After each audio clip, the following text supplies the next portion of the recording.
Des mots qu'on a l'habitude de dire, étudier la chassidoute, l'importance de la chassidoute, comment la chassidoute elle change nos vies. Ce mot-là qui revient à chaque fois, qui désigne donc cette partie de la Torah qui a été révélée par le Baal Shem Tov et puis ensuite développée par ses élèves et tout le mouvement Chabad qui a été construit ensuite, toute la philosophie Chabad. Mais à quoi ça sert la chassidoute? Quel impact plus précisément elle vient nous ramener dans notre vie et essayer d'avoir des mots dessus. Alors c'est un sujet qui est très vaste, qui est très long, c'est discuté dans énormément d'endroits. Aujourd'hui on étudiera une sikha, un discours du rabbi très spécial, assez connu on va dire, souvent connu dans sa généralité mais pas dans les détails. Et c'est le but de l'étude d'aujourd'hui de vraiment étudier cette sikha. C'est la fameuse sikha du rabbi sur le charbon et les perles qui est un exemple de son beau-père, du Rabbi Rayatz, qui va expliquer quel est l'impact de la chassidoute sur nos vies. Alors c'est un discours que le Rabbi a dit, une sikha, pendant la fête de Sukkot, pendant Simchat Bet HaShoeva de Tafshin Chaf Aleph, en 1960. Et puis après, c'est une sikha qui a été imprimée dans le Likutei Sikha, dans le Chelek Chaf, le 20e volume. Et c'est la première sikha de Yutet Kislev, le 19 Kislev, qui est bien sûr le jour de la libération de prison de Rabbi Shneur Zalman, l'Admour Hazaken, l'auteur du Tanya et du Shulchan Aruch, qui a été libéré ce jour-là et qui est appelé Rosh Hashanah la Chassidoute. Donc c'est bien sûr le bon moment pour étudier sur ce sujet, à quoi ça sert la Chassidoute et quel est le but de cette étude-là, ou plus de cette expérience, selon la Sikha on verra, d'étudier la Chassidoute. Alors on commence dans le Seif Aleph, dans la Sikha. Rebusham Mori Bechami Admour, mon beau-père, donc le Rabbi Rayatz, Imshil Pa'am Besicha de Chag Sukkot, c'était une fois pendant la fête de Sukkot, donc c'était la fête de Sukkot de Tafshin en 1944, il était déjà aux États-Unis, et pendant une des sikhot de la fête de Sukkot, donc il dit, mon beau-père, le Rabbi Rayatz, il a donné un machal, une parabole, à l'Inyan HaChassidut sur la nécessité et sur l'objectif de l'étude de la Chassidut. Vezé les chenaux, et voilà les mots du Rabbi Rayatz.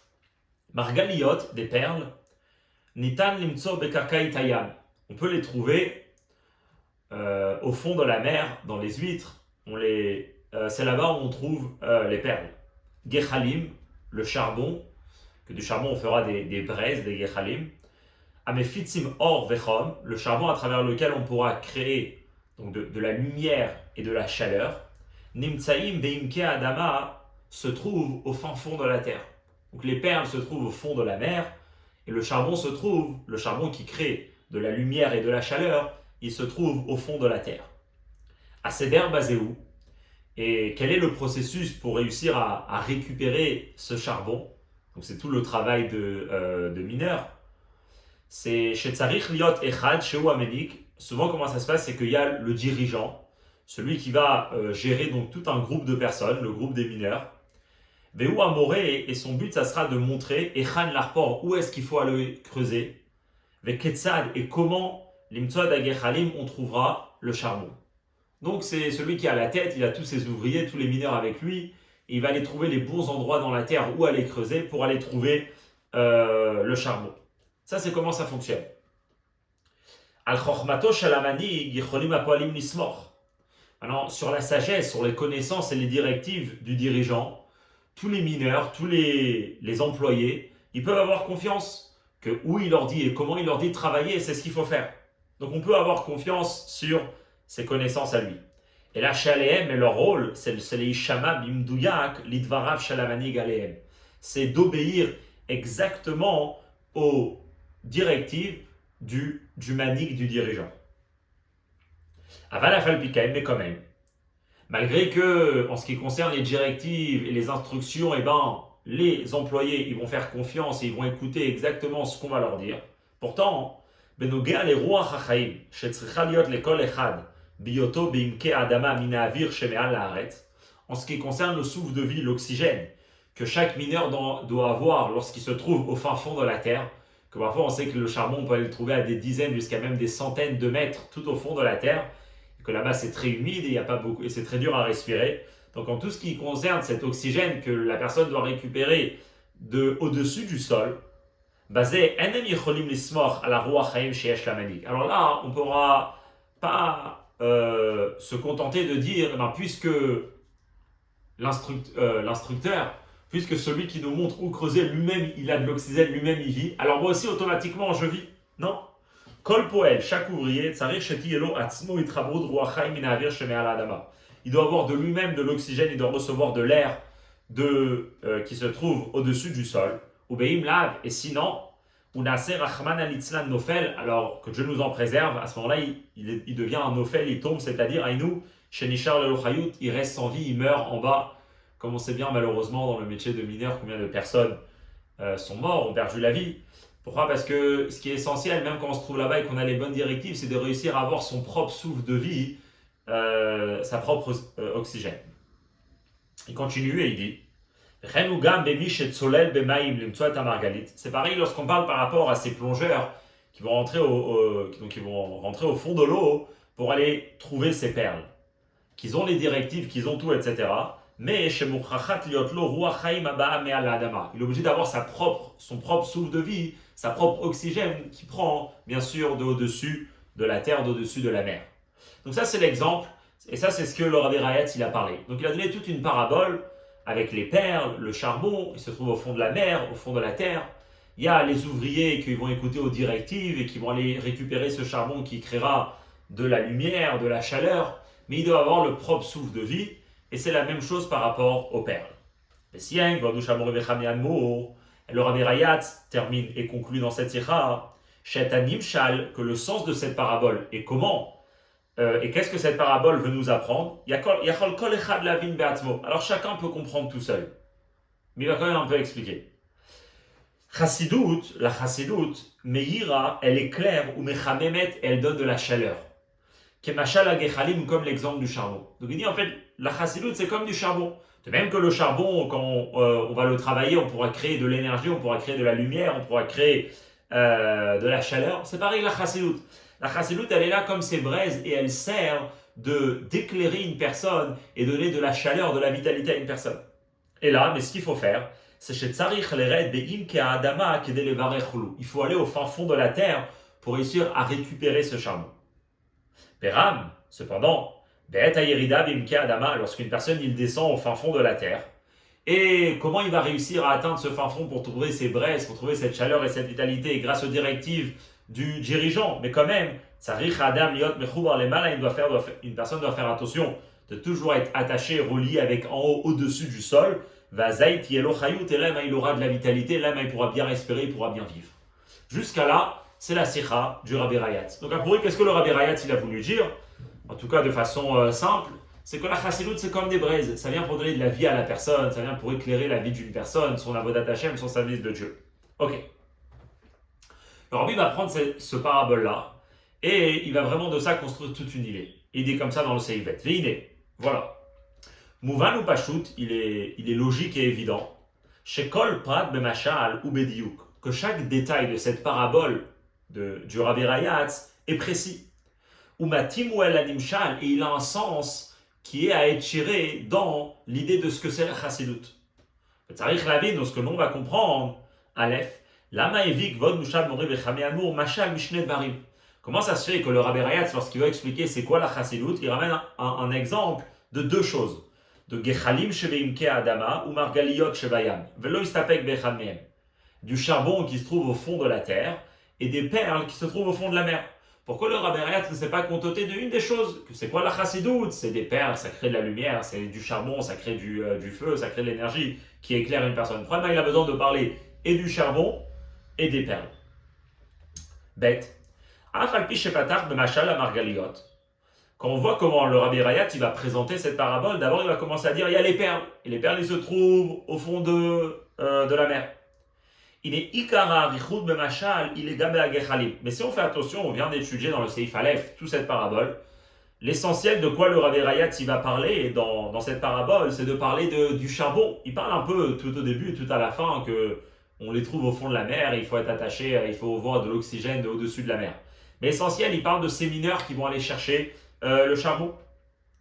Premièrement, Ve'odzot, plus que ça, Banimshal, à la fin, lorsqu'il va expliquer le sens de cette parabole, Piresh ou Bier, Raketinan Agechalim. Qu'est-ce qui va expliquer et qu'est-ce qui va démontrer de cette parabole qui voulait ramener uniquement qu'est-ce que le charbon représente. Veinyan Amargaliot, Loïs Kirklal. Alors que ce que les perles représentent, il ne mentionne pas du tout à la fin de cette parabole. Vetama Baye, on a besoin de comprendre pourquoi. Donc le Rabbi Rayatz, on a besoin de comprendre pourquoi il parle et des perles et du charbon, des braises. Et on a besoin de comprendre pourquoi lorsqu'il parle des perles, il le ramène en très bref. Et en plus de ça, quand ça vient pour expliquer alors qu'est-ce que ça veut dire dans la Chassidut et pourquoi il nous parle de ces perles, il n'explique pas. Vedochak Gadol Lomar, alors, c'est difficile de dire que chez Kevan, chez Siem, chez Tanim Shayachol, Kol Echad Lavin Ba'atzmo, comme on vient de lire, qu'est-ce qu'il dit à la fin le Rabbi Rayatz? Que le sens de cette parabole, chacun peut comprendre de soi. Et puisque chacun peut comprendre de soi,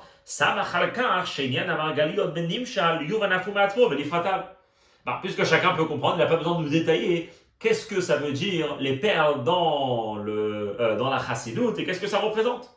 Pourquoi c'est dur de dire ça? Parce que si effectivement le Rabbi Rayatz veut nous dire que chacun peut comprendre tout seul qu'est-ce que c'est les perles et c'est pour ça qu'il n'en parle pas, alors comment se fait qu'il n'a pas fait ça aussi par rapport au charbon? Le charbon, il a lui pris il a lui senti le besoin et la nécessité d'expliquer qu'est-ce que le charbon représente par rapport à la Chassidut.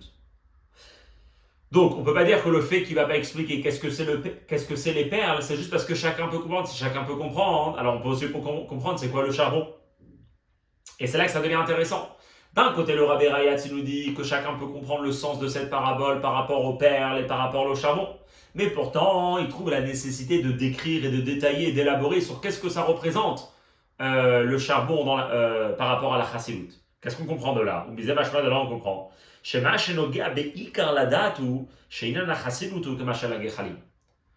parce que, pourquoi le Rabbi Rayatz il va détailler précisément le charbon? Parce que c'est ce qui est le plus important et c'est ce qui nous concerne le plus par rapport à la Chassidut. Comme il expliquera. Le but de la Chassidut, à quoi ça sert la Chassidut? On pourra le comprendre et à travers qu'est-ce que c'est qu'est-ce que représente à travers le charbon et à travers les perles. Mais le Rabbi Rayatz, il va plus détailler l'idée du charbon parce que c'est ce qui est le plus important pour nous de savoir. En autre mot, ce qu'on a besoin le plus, l'élément le plus qu'on aura besoin dans la Chassidut, c'est plus l'élément de charbon qu'il y a dans la Chassidut plutôt que l'élément de perle qui existe dans la Chassidut. Ok. Toute chose qui est rapportée dans la Torah est donc de la plus grande précision possible. Il faut le donc dire. Quel est le lien qu'il y aura entre le charbon et la terre et le sol et les perles et la mer? Alors bien sûr au sens simple, c'est parce que c'est là-bas où ils sont, mais il veut dire comme ça.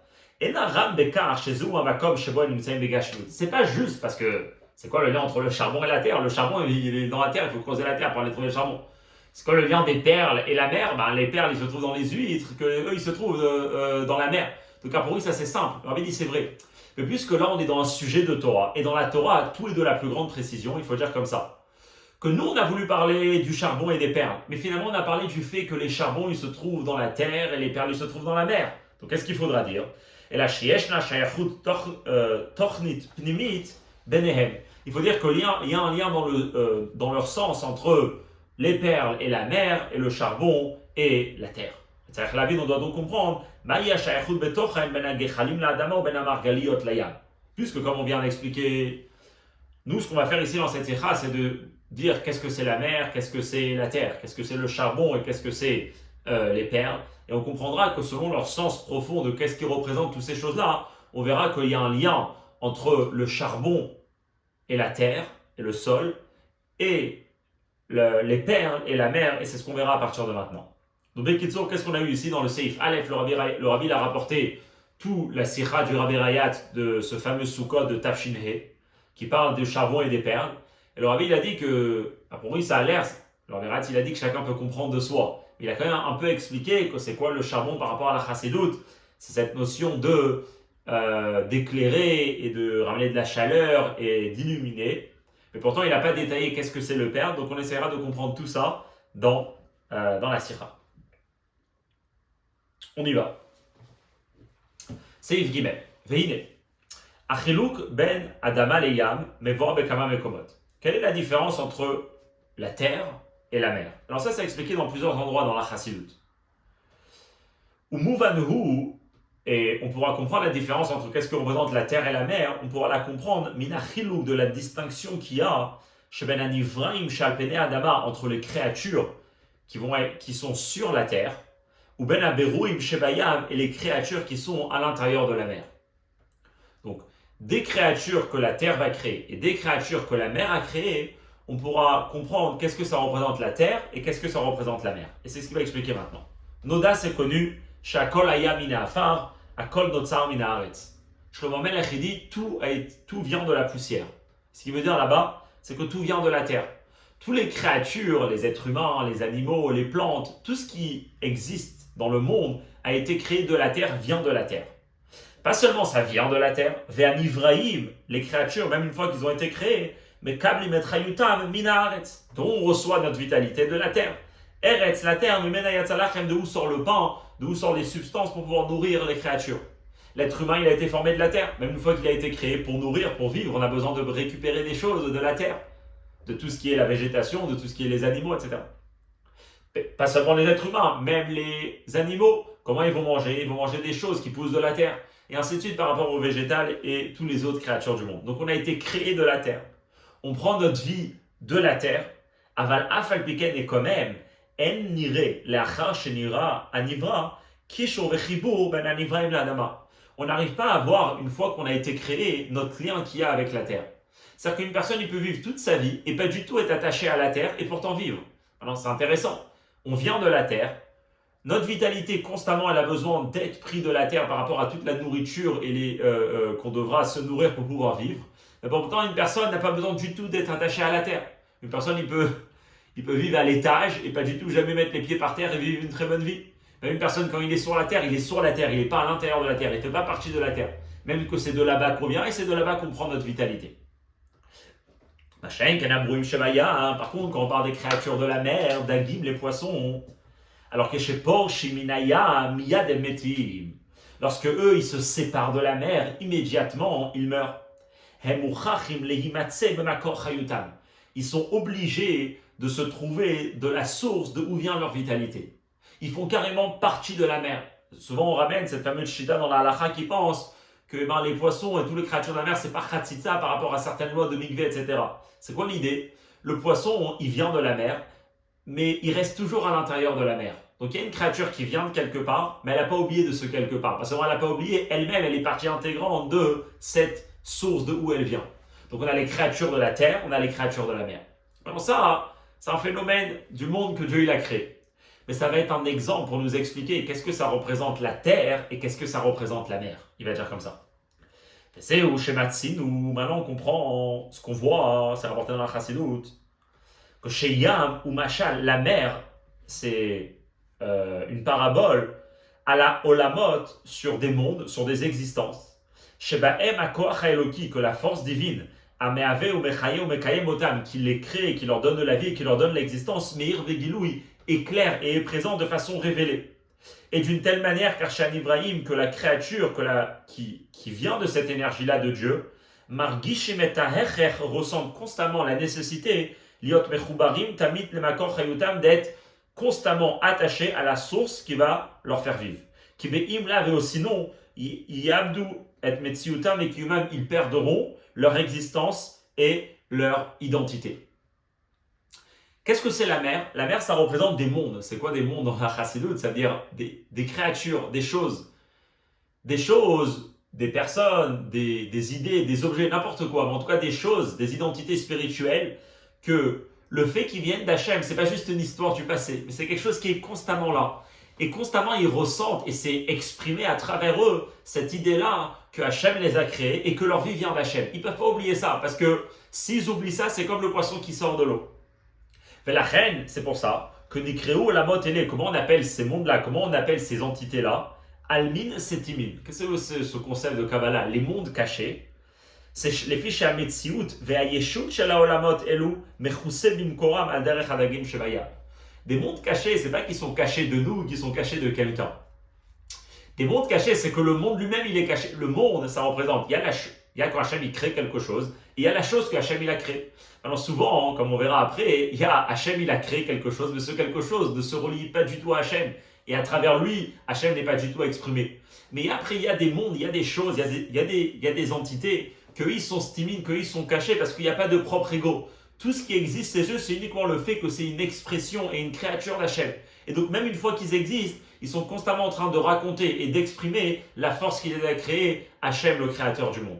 Ça nous rappelle bien sûr les poissons, que les poissons, même qu'ils ont leur propre identité, un poisson, c'est pas de l'eau. Mais pourtant, il est constamment lié avec l'eau, et le poisson, il est inséparable de l'eau, parce qu'il se trouve toujours dans la source qu'il a été créé. Ça montre que ce niveau-là, où une personne, l'attachement et le lien qu'il a avec Hachem, n'est pas séparé de l'identité qu'il a. Parce que même sa propre identité, toute son expression et tout son être, c'est d'exprimer la force qu'il a créée Hachem. Et ça, c'est ce qu'on appelle Almin Setimin, le Olam. C'est-à-dire l'identité personnelle, elle est cachée parce que c'est Hachem qui s'exprime à travers elle. Hachem, Ken Eret, par contre, qu'est-ce que c'est la terre? Imachal, la Olamot. C'est une parabole sur des mondes, sur des entités, Shebahem, Anivraïm, dans lesquelles, les créatures, dans lesquelles ces entités-là, Enam Margishim et Akoach Eloki Amehave Otam. Ils ne ressentent pas et ils n'expriment pas cette force divine qui est en train de les créer. Vahaïnu, c'est-à-dire, She'enam Margishim et Akesha Shelahem le Makoach Elotam. Il n'est pas ressenti à l'intérieur d'eux leur lien et leur force qui vient de ce qui est en train de leur donner de la vie.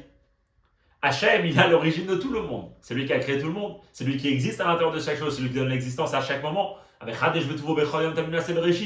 pourtant, il y a des entités dans le monde, ce qui est la majorité du monde dans lequel on vit, que ce qui est ressenti, c'est pas du tout le fait que Hachem les a créés, mais leur propre identité, leur propre couleur, leur propre forme, leur propre objectif, et ainsi de suite. Comment on appelle ces identités-là, comment on appelle ces mondes-là? Almin et Deid Galian, les mondes révélés. Ce n'est pas les mondes révélés, encore une fois, que les gens les connaissent. Mais c'est que le monde, il est révélé. C'est quoi le monde? Que Metsiutam Glouya, leur propre identité, leur propre Metsiut, elle est révélée. Emargishim Atzmam, qui Metsiut Bifne Atzma. Ils se ressentent et ils s'approprient leur propre existence et leur propre identité sans la relier à l'existence première et à leur vraie identité, qui est le fait que Hachem est en train de leur donner de la vie. Donc ça, c'est ce qu'on parle dans la Chassidoute, qu'il y a les Almin Setilmin et il y a les Almin Deid Galian. C'est représenté par la mer, donc par les créatures de la mer qui font toujours partie de la mer elle-même, comme ces choses-là qui viennent d'Hachem et ils font encore partie d'Hachem, où Hachem est ressenti et exprimé à travers eux. Par contre, il y a après Almin Deid Galian, les mondes révélés où leur propre identité elle est révélée et le fait qu'ils viennent d'Hachem et qu'Hachem maintenant est constamment en train de leur donner de l'existence et de la vie n'est pas quelque chose de présent et de réel dans leur identité au quotidien et constamment. Ok, je crois qu'on a appris c'est quoi la mer et la terre. Alors là, on va voir quelque chose d'intéressant. Donc on a dit que les perles, ils se trouvent dans la mer. Et le charbon, il se trouve dans la terre. Il va dire comme ça. Et ça,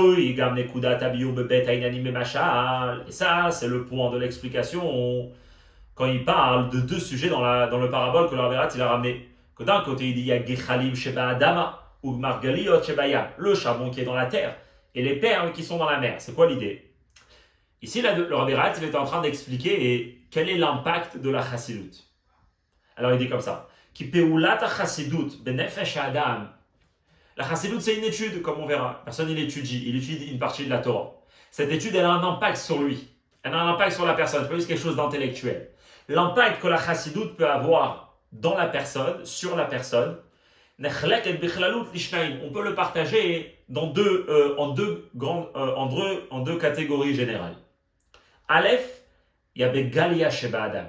Dans la partie galouille de l'homme, c'est-à-dire Bechinat Adama Shebo. Il y a la partie terre, selon ce qu'on a expliqué, qu'est-ce que c'est la terre avant, qu'il y a dans la personne. Et bête, il y a Besatim Sheba Adam, dans le niveau satim de la personne, qui est stimin, caché, Bechinat Yam Shebo, le niveau de mer qui existe à l'intérieur de lui. Kedil Kaman, comme il va expliquer, il va expliquer là maintenant dans Seïd Alet. Il va dire que dans une personne, dans l'identité de la personne, il y a la partie de la personne qui est terre et il y a la partie de la personne qui est mer. Il y a la partie de la personne que même quand il est attaché à Hachem, lui et Hachem, ils font deux. Pourquoi? Parce que son identité et sa propre créature, elle est toujours ressentie. Et c'est très important, comme on verra, d'avoir ça aussi, c'est quelque chose de bien. Mais après, d'un autre côté, il y a un niveau plus élevé dans la personne, où là-bas, tout le olam, toute sa propre identité, tout son propre fonctionnement est complètement caché par rapport à l'existence d'Hachem, comme on va expliquer maintenant. Le but de la Chassidut, c'est d'impacter ces deux dimensions de la personne, comme il va dire. Ok.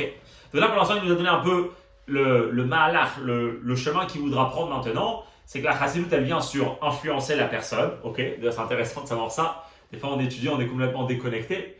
Mais il dit la chassidut vient pour influencer la personne. Où exactement influencer la personne? Sur tout l'être, mais l'être, on peut, et on va voir que ça va être deux méthodes d'étude et qui auront deux objectifs différents. La partie terre de la personne et la partie mère de la personne, comme on va dire maintenant. On comprendra ça en d'abord introduisant l'idée de Kamamehes Berim Lekar, différentes explications qui ont été données sur le fait que chez Gilouya Chassidut Aya Bedorot Acharonim Dafka, que la révélation de la Chassidut, c'est-à-dire la révélation de toutes ces idées-là étudiées dans la Chassidut, ben c'est quelque chose qui s'est produit uniquement dans les dernières générations. On remonte à partir du Baal Shem Tov. Le Baal Shem Tov, il est né en l'an Tav Nun Chet en 1698. Il a commencé dans les années 1720, 1730 et plus tard. Donc a priori, la Chassidut, elle a à peu près 300 ans. 300 ans avant 300 ans, la Chassidut, ce n'était pas des idées qui étaient révélées à tout le monde. On va voir plus tard, c'est des choses que les Yechidei Sgoula, il y avait l'élite, certaines personnes, il fallait avoir un certain niveau. Mais là, il y a eu quelque chose qui a changé dans l'histoire de la Torah, dans l'histoire du peuple juif, où il y a toute une partie de la Torah que dans les dernières générations, dans les 300 dernières années, elle a été révélée. Et pas seulement elle a été révélée pour certaines personnes, elle a été révélée pour tout le monde. Tout le monde aujourd'hui peut ouvrir un livre de Tadia, un livre de Sirot, un livre de Maharim, un livre de Chassidut. C'est une idée qui existe, c'est des parties de la Torah qui existent chez tout le monde. Mais c'est pas quelque chose, et c'est pas des notions et des idées que le monde juif connaissait à l'époque. Donc l'idée, elle est, comment ça se fait que ça s'est passé spécialement dans des générations? Et en plus que la Chassidut, comme on verra, c'est un niveau très très élevé de la Torah. Et il y a une raison pourquoi ce n'était pas révélé, parce que c'est justement une dimension de la Torah qui est très profonde, qui est très élevée, qui est très kadosh. Et on voit que dernièrement, ça s'est révélé. Des lechora et a priori, Arshur Dara Bitmia. A priori, Arshur Dara, est-ce que notre génération, elle est cachère Bitmia, c'est un étonnement. C'est-à-dire, c'est pas qu'aujourd'hui, on est dans un niveau plus élevé que le reste du peuple juif dans l'histoire. Et qu'à une époque, ils n'étaient pas au niveau, aujourd'hui, on est au niveau. Comme il dit, est-ce que notre génération, elle est cachère? C'est un étalement. Il y a Yeridat Adorot. Il y a le fait que plus le temps il avance, et plus spirituellement, le peuple juif se trouve dans un niveau plus bas qu'avant. Comme toute personne qui lit l'histoire, il voit par rapport aux grands personnages qui existaient à l'époque, et par rapport à aujourd'hui, on y est. Donc la question, elle est, comment ça se fait que, malgré qu'on a avancé dans une Yeridat Adorot, dans la chute spirituelle, si on peut dire, du niveau global du peuple juif, et bien pourtant, on nous a donné une dimension de la Torah qui s'appelle la Chassidut, qui n'existait pas avant. Alors il y a plusieurs explications qui ont été données, et ici, il va en ramener deux. Umehem, Aleph, première explication. Ben, c'est justement ça. Puisque plus le monde il avance, et plus l'obscurité de l'exil est en train de grandir. C'est quoi l'exil? L'exil, c'est le fait qu'un juif ne peut pas être un avec sa neshama. Donc sa neshama, elle est en exil, la divinité, elle est en exil. Plus le temps, il avance, et plus cette obscurité-là de la neshama, qui n'est pas révélée à l'intérieur de nous, il grandit. Et c'est de là que ça vient, on parle pas seulement de l'obscurité par rapport aux persécutions, etc., mais aussi des obscurités spirituelles, les tentations, les épreuves, le doute, les difficultés pour accomplir Torah mitzvot. C'est des choses que plus le temps, il avance, et plus ils grandissent.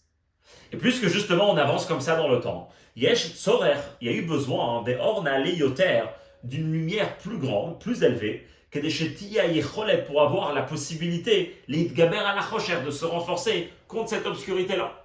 Parce que justement, il y a eu cette Yeridat Adorot, et parce que plus le monde il y va, et plus il y a une obscurité, il y a une clipa qui est plus présente dans le monde, c'est justement pourquoi le peuple juif a eu besoin d'avoir plus de force pour pouvoir confronter cette obscurité et réussir à surmonter. Si à une époque c'était tellement simple de pratiquer Torah Mitzvot, aujourd'hui c'est beaucoup plus dur. Donc intérieurement, la personne elle a besoin de plus de force. Qu'est-ce que c'est la Chassidut? C'est là que la Chassidut. Que c'est quoi la Chassidut? C'est la neshama de la Torah. De même qu'une personne, il y a le corps, il y a l'âme et ainsi de suite. C'est des dimensions et des phases plus élevées de la personne. Mais pareil, dans la Torah, il y a différents niveaux. La Chassidut s'appelait la neshama de la Torah par rapport au corps de la Torah qui est aussi de la Torah mais qui est un niveau plus inférieur. On nous dévoile spécialement un niveau plus élevé de la Torah qu'on appelle la neshama de la Torah, Shehi, qu'à travers ça qu'on étudiera cette partie-là de la Torah. Mais au Reret ou Megala et à Kochot Amukim Vanistarim Sheva Neshama, Satim de Nishmata, c'est ce qui permettra de réveiller et de révéler à l'intérieur de la conscience de la personne les forces les plus profondes et les plus cachées de notre Neshama, qu'à une époque on n'avait pas accès à ça. Aujourd'hui, à travers cette étude de la Chassidut, on peut avoir accès à des dimensions et à des parties de notre personne qui dépassent vraiment tout ce qu'on pouvait avoir jusqu'à maintenant. Et pourquoi? Parce qu'on en a plus besoin. Donc qu'est-ce qu'on fait ici? On utilise des forces profondes de notre neshama pour pouvoir avoir plus de force dans notre quotidien pour confronter le monde dans lequel on est. Ça, c'est une raison pourquoi la chassidoute, spécialement maintenant, elle a eu besoin d'être révélée. Bête, une deuxième raison. Puisqu'on se trouve déjà à la fin de l'exil, c'est-à-dire, il faut voir l'histoire du peuple juif, que le peuple juif il est parti en galoute. Mais là, la galoute, très très bientôt, immédiatement, elle se terminera. Et alors, la Géoula, elle arrive. Mashiach, il arrive, la délivrance, elle arrive. Et donc, on se trouve dans une période de l'histoire où on a besoin de se préparer à cette délivrance qui arrive. Bien sûr, se préparer à la Géoula, c'est se préparer dans ce que la Géoula, elle va être.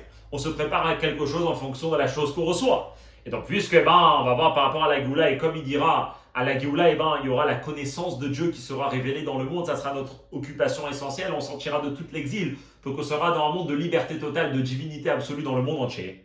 Alors, Nitan Gilouï, c'est quoi la chassidoute? C'est une révélation, Shume'ein ou Teima, qui est un avant-goût, qui est un échantillon, mais à Gilouï de l'Atid, de ce qui sera dévoilé à l'époque de Mashiach. On sait très bien qu'il y aura une dimension de la Torah bien plus profonde qui sera dévoilée. Et bien aujourd'hui, dans la chassidoute, on a déjà un avant-goût de ça. Et ce qu'on est en train de faire ici, qu'on est en train de goûter un peu à ce qui se passera à Mashiach, c'est à Derech Hanema Bekitve Harizal. Ça rappelle un peu ce qui est rapporté dans les écrits du Harizal. Et Veuva la halacha de Magen Avraham, et c'est la halacha comment ça a été tranché dans le Magen Avraham, ou le Shulchan Aruch Admorazaken. Et l'Admorazaken, il ramène ça dans son Shulchan Aruch.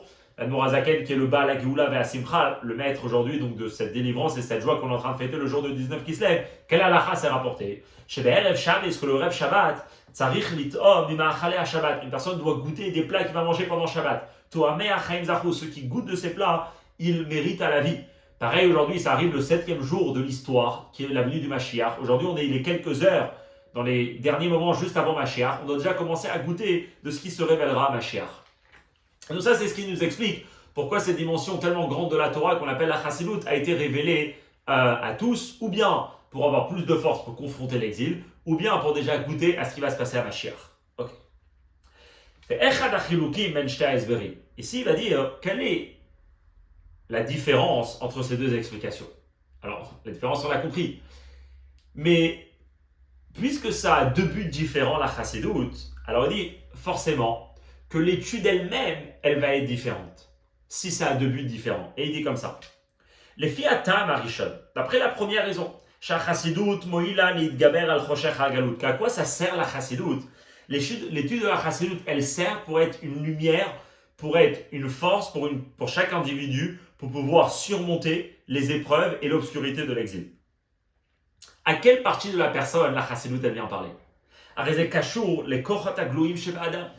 vient parler ce qu'il appelle les kochot aglouim, galouï dans le sens qu'il avait dit avant, à la dimension de la personne où sa propre personne est lui ressentie comme quelque chose. En d'autres mots, ça vient parler à la partie de la personne qui est confrontée à l'exil. Le niveau le plus élevé de notre neshama qui n'est pas confronté à l'exil, qui est le plus fort que l'exil, il n'a pas besoin de la chassidoute à ce moment-là. La chassidoute, quand elle vient en tant que moyen de pouvoir affronter l'exil, alors la chassidoute, ça doit être des sujets, ça doit être des idées, ça doit être une philosophie qui parle à la partie de la personne qui fonctionne au quotidien à l'intérieur de lui et qui affronte la vie de tous les jours. Que c'est eux, c'est ces forces-là de la personne qui sont engagées dans cette guerre de l'exil et que c'est avec lesquels la personne il va avoir une influence sur son corps, sur son âme animale et sur son entourage autour de lui. Et va l'aider à chassidoute, et donc par ça qu'une personne va étudier la chassidoute. On donne à la personne de la force, de ses forces les plus profondes de la neshama, pour qu'il puisse surmonter et gagner donc cette obscurité. Va filo à la chocher pour qu'il puisse même gagner l'obscurité à kaful ou mechoupal qui est doublement doublé chez Bedorot Achronim dans les dernières générations, comme on voit que l'obscurité du monde et le mensonge il grandit énormément, où là la personne a besoin de plus de force. C'est ça que la chassidoute elle va viser. En d'autres mots, la chassidoute, d'après la première explication, elle doit être étudiée et elle a pour but d'une manière de pouvoir vraiment parler à la personne elle-même, le côté de la personne qui a les épreuves, qui a les tentations, qui a les difficultés, que les choses ne sont pas claires. La chassidoute doit venir parler à cette partie de la personne, ce qu'on appelle la terre de la personne. La partie où l'identité de la personne, elle est ressentie en tant que telle, et Dieu, malgré qu'il a créé la personne, il n'est pas ressenti là-bas, ce qu'on appelle la partie révélée de la personne, l'almin de Galian, le eret de la personne. Par contre, d'après la deuxième raison qu'on a expliquée, que quel est le but de la chassidout? C'était imam agilou de la atid, c'est de goûter de ce qui sera révélé à l'époque de Mashiach. Alors à ce moment-là, là à ce moment-là, l'étude de la chassidout, ça ne doit pas être une étude qui vient pour me protéger des difficultés du monde et pour me permettre d'être un bon juif qui puisse bien accomplir les 613 mitzvot. Si ça vient pour me faire goûter à ce qui va se passer à Mashiach, c'est pas ça le but. Bien sûr qu'il y aura ça, comme dit Bederech Mumeile. Une personne qui va être engagée dans cette étude, il aura ça parce qu'il est en train de vivre un peu Mashiach. Mais là, ici, l'objectif, il est autre chose. Il n'est pas qu'est-ce que la chassidout peut m'aider dans mon quotidien, dans mon avodat Hashem, mais c'est là, aïtachdutim elokut. C'est combien je pourrai m'unifier avec Dieu. Chez Zematim la yadoua, cette idée-là de voir la chassidout en tant que pas de moyen d'aider la personne dans son travail de avodat Hashem, mais de voir la chassidout comme un moyen jusqu'à combien mon être intérieur, mes connaissances, mon cœur, mes sentiments, tout mon système intérieur peut être unifié avec la divinité que je trouve dans la chassidout. Ça va bien avec ce qu'on connaît, que chez les Hatid Lavo, quand Mashiach viendra à Avoda, le service de Dieu, l'otiye les varer berourim, ne va plus être lié avec raffiner les nitzotzot, shari vedroa hatuma ver minaretz, puisqu'on sera dans une période de l'histoire où il n'y aura plus d'impureté dans la terre, Dieu aura enlevé toute l'impureté. Et la rakaliot mechail el chayl bidusha gufa. On sera dans une période de l'histoire où le service de Dieu, ça sera dans la sainteté elle-même, dans la divinité elle-même, qui est infinie de monter de niveau en niveau. Si ça, c'est ce qui va se passer à Mashiach, et si le tchou de la chassidout, a pour but de vivre un peu ce qu'on va passer à Mashiach, alors aujourd'hui, ça voudrait dire que l'étude de la chassidout, ça va être quoi? Ça va être vivre des moments de divinité où ma personne intérieure est complètement absorbée par la divinité, pas pour confronter et pas pour parler à ma personne qui est confrontée à l'obscurité de l'exil. Alors c'est pour parler à quel côté de ma personne?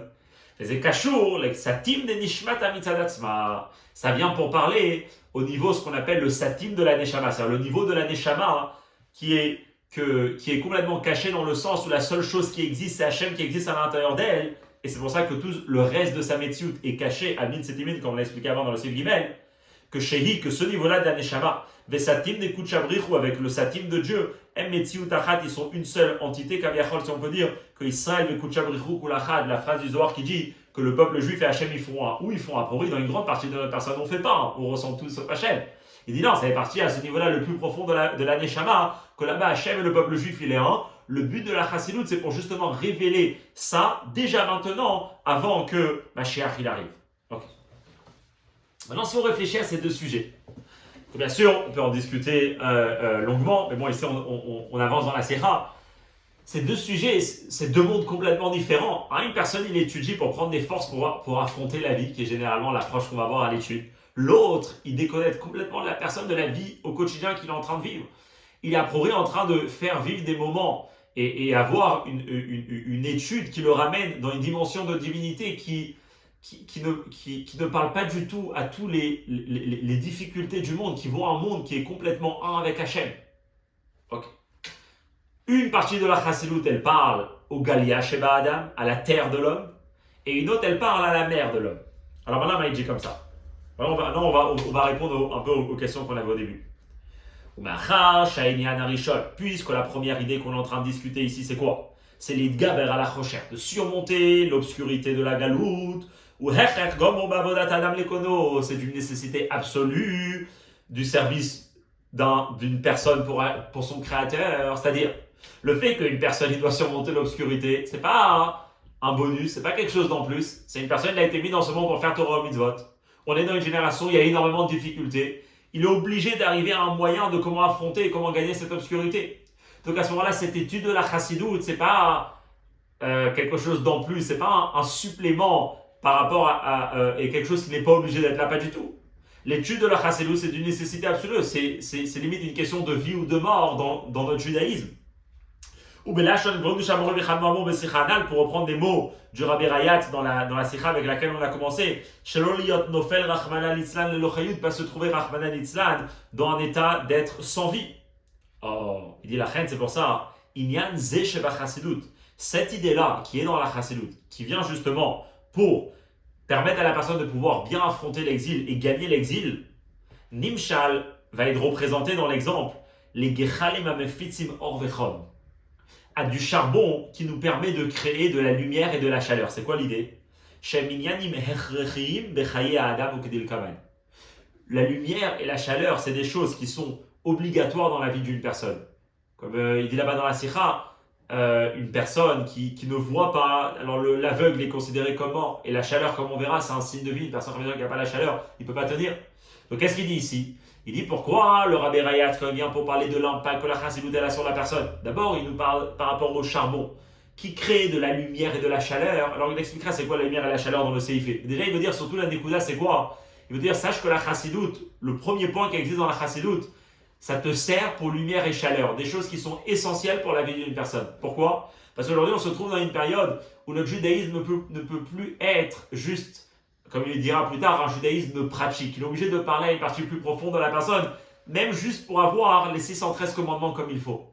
C'est pour ça que l'Admor HaZaken, il va comparer cette étude de la chassidut à des braises et à du charbon qui nous permet d'avoir de la lumière et de la chaleur, qui est quelque chose d'obligatoire dans la vie.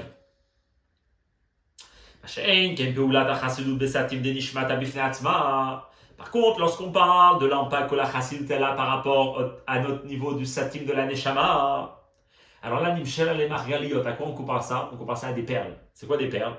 Parce que dans la période de l'exil, c'est pas quelque chose qui est vital. Le fait d'avoir la chassidut comme moyen de pouvoir juste s'unifier avec Hachem sans même le besoin d'affronter l'exil et de me rendre une personne forte contre les épreuves de l'exil pour mon service de Dieu, c'est pas quelque chose que sans ça une personne ne peut pas vivre son exil comme il doit vivre en tant que bon juif. C'est quelque chose d'en plus.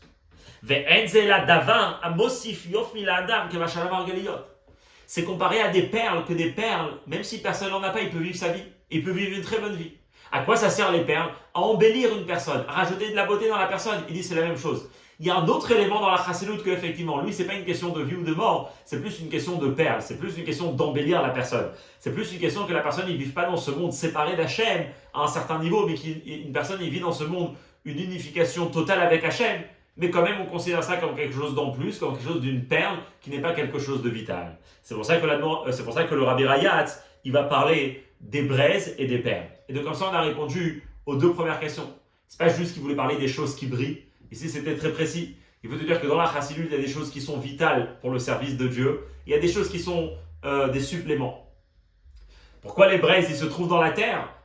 Pourquoi le charbon, il se trouve dans la terre? On avait dit qu'il y avait un lien entre les deux. Parce que le charbon, c'est-à-dire ce besoin d'avoir de la lumière et de la chaleur, c'est pour répondre aux besoins de la terre qui existe dans la personne. Ce besoin-là où la personne n'est pas un avec Hachem, et donc il a besoin de remplir ça de lumière et de chaleur. Pourquoi les perles, ils se trouvent, c'est quoi le lien entre les perles et la mer? Parce que les perles, c'est une forme d'étude qui est quelque chose d'en plus. C'est une forme d'étude qui est pour l'unification totale d'une personne avec Hachem. Comme il dit, le itardut imelokut. Et ça, c'est quelque chose qui parle plus à la mer qui est dans la personne, au satim de la neshama, au niveau le plus profond de la neshama. Ok. Maintenant, il va répondre à la troisième question. Il va répondre aussi à la dernière question qu'on avait. La deuxième question. Maintenant,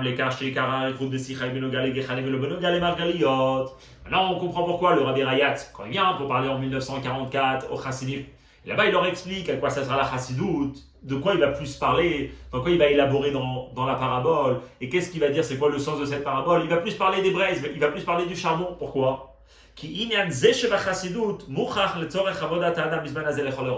Parce que c'est ça premièrement, c'est ça la nécessité première d'une personne lorsqu'il va être amené à étudier la chassidut, c'est d'utiliser la chassidut en tant que moyen d'intensifier sa personne, de renforcer sa personne pour pouvoir être assez fort dans la tête, dans le cœur, dans toutes les facultés de la personne pour pouvoir affronter les difficultés de l'exil à tous les niveaux dans la vie. Et c'est pour ça qu'il va plus élaborer dans ce sujet-là plutôt que dans le sujet des perles. Ok. Il va plus rentrer dans le détail de qu'est-ce que c'est la lumière et la chaleur. Que c'est des sujets essentiels, on a compris, parce que c'est qu'on parle des choses que sans ça, une personne ne peut pas vivre en bon exil, parce que sinon la vie, on est trop en exil, et Torah ou Mitzvot n'est pas du tout présent dans notre vie. Mais c'est quoi le détail spécifique de lumière et de chaleur? Alors il va commencer à expliquer maintenant. Vabiur basé du pratiut, et l'explication de ça de façon plus détaillée. Mais le gars, en ce qui concerne l'utilité du charbon, mon beau-père, le Rabbi Rayatz, il mentionne deux sujets. Que Hem Mefitzim, il diffuse et il crée hors de la lumière, Vechom et de la chaleur. Déjà, il va dire, c'est quoi déjà le point commun qui est entre la lumière et la chaleur? Et ça, c'est le premier point qu'il voudra expliquer déjà.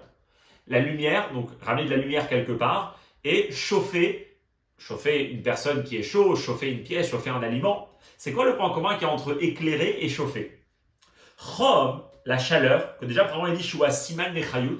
Quand il parle de chaleur ici, il parle de chaleur en tant que signe de vitalité. Une personne que lorsqu'il est chaud, il est vivant. Chazvé Shalom, c'est quoi une personne qui meurt?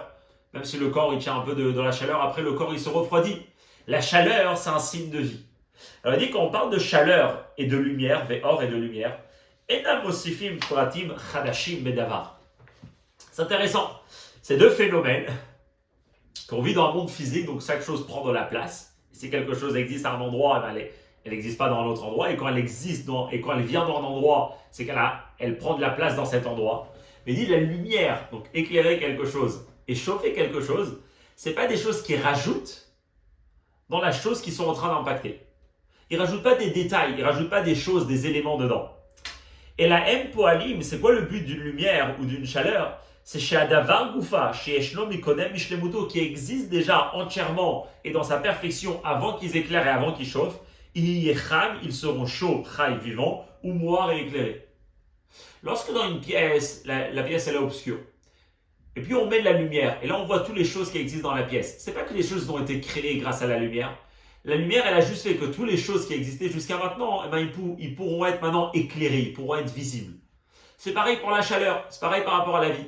Un corps vivant et un corps mort, un cadavre, la différence, c'est pas dans les choses, dans les éléments qui existent, mais c'est plus dans la chose elle-même qui existait avant, et maintenant elle a pris de la vie. Et ainsi de suite quand on va chauffer quelque chose. Déjà ça c'est le premier point qu'il veut faire, parce qu'il veut dire, le Rabbi Rayatz, il va parler précisément de ça quand il parle de la chassidout. Qu'est-ce que c'est la chassidout? C'est des choses, et c'est une utilité qui ne vient pas te rajouter des éléments dans ta vie. Elle vient juste faire que la même vie qu'une personne avait avant la chassidout, et bien à partir de maintenant elle soit éclairée et elle soit chauffée. Il va expliquer ce que ça veut dire. Et c'est pareil, c'est la même chose quand on parle par rapport aux idées de la chassidout et à l'impact que la chassidout va amener dans la personne. La chassidout n'est pas du tout venue pour ajouter des nouvelles choses dans la Torah, des nouvelles mitzvot, des nouveaux commandements, des nouvelles pratiques, et ainsi de suite. La Torah va jamais changer, elle va ni diminuer et ni elle va augmenter.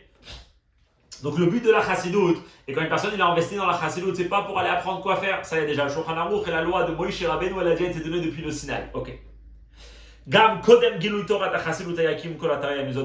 avant que la Torah a été donnée, que la chassidout a été révélée, même avant le Baal Shem Tov, et quand le Baal Shem Tov il est venu, il n'était pas venu pour que les 613 mitzvot sont ranchés. C'était déjà quelque chose qui existait. Le juif pratiquant, il existait déjà. Et pratiquant à 100%, il existait aussi.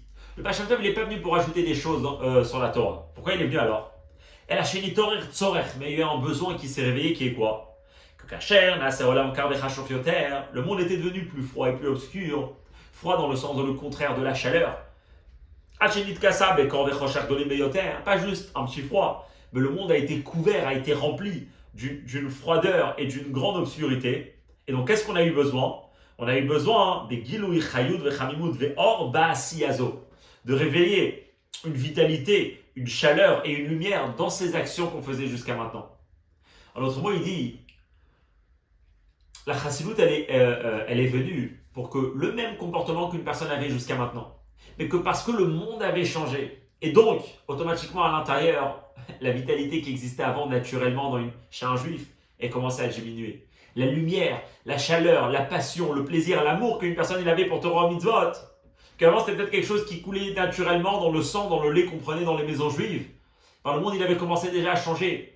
Le monde, il prenait un tournant où l'obscurité rentrait dans les maisons juives, impactait les juifs. Et donc, même qu'on avait un comportement de mitzvot, mais à l'intérieur, la personne, elle était complètement déconnectée. les mitzvot, ils étaient faits, mais on pouvait arriver à être un robot, une personne qui pratique des mitzvot, mais il n'y a aucune chaleur et aucune vitalité à l'intérieur. La chassidoute, elle est venue pas pour ajouter des mitzvot, mais pour faire que cette même judaïsme qu'on avait jusqu'à maintenant, qui continue à être inspiré et motivé par une vitalité et une chaleur intérieure. D'ailleurs, il dit, cette façon de voir la chassidoute, que le monde, il a changé. Donc, il y a eu un besoin d'étudier des textes, d'étudier des notions de la Torah, qui vont infusionner, si on peut dire, à la personne de vitalité, d'amour, de joie pour le service de Dieu. Que c'est ce qui va répondre à la question que certaines personnes peuvent avoir. On sait très bien que quelque chose de fondamental dans le judaïsme. On garde les coutumes de nos ancêtres. On ne change pas de comment nos ancêtres se sont comportés. Et pourtant, Zekeno, on peut avoir son grand-père, en tout cas les ancêtres. Avant que le Baal Shem Tov il arrive, avant qu'il dévoile la Chassidut, nos ancêtres, où ils étaient? Toren HaShoel, celui qui va poser la question, il va argumenter, il va dire ça lui manquait pas. On nous parle qu'il faut étudier la Chassidut et de l'importance d'étudier. À Pourri, il y avait toute une période de l'histoire, la majorité de l'histoire du peuple juif, où les gens n'avaient pas besoin d'étudier la Chassidut. Soudainement, on arrive et on nous explique comment la Chassidut, c'est très très important, c'est ce qui ramène la vie et la chaleur. Qu'est-ce qui se passe? Si on doit se comporter comme nos parents, si c'est vrai, comment ça fait que mes parents ne l'avouent pas? Là, le Rabbi donne une réponse qui est très très importante, qui est important d'avoir ça dans la vie, qui est de jamais recopier les choses, voir comment ça se passait, mais parfois la Torah c'est la même, mais le monde a changé, et donc pour intérioriser la même Torah qui ne va jamais changer, on a besoin d'autres éléments et d'autres outils, c'est ce que le Rabbi va dire. Bien sûr que chez les ancêtres il n'y avait pas besoin, mais la personne qui pose la question lui-même il sait, que chez ses ancêtres, il y avait beaucoup plus de chaleur, beaucoup plus de lumière, et même incomparable avec le niveau qu'on a nous aujourd'hui. Et ainsi dans toute la génération de ses ancêtres. On est dans une génération où on n'est pas du tout du même niveau d'avant. Pourquoi aujourd'hui on a plus besoin qu'avant? Tout simplement, le monde il a changé. Et toute une obscurité qui existe aujourd'hui n'existait pas avant. Et donc l'attachement à la vie juive, à la chaleur juive, à la passion juive et à la joie de Torah mitzvot, c'était quelque chose qui était avant de façon naturelle et aujourd'hui n'existe plus. Donc de se comparer, c'est pas prendre en considération que le monde il a changé. Il dit c'est comme la personne qui ramène une preuve et selon sa preuve il prend une décision qui est complètement absurde. Il dit comme ça. Mikevan, une personne il va dire comme ça.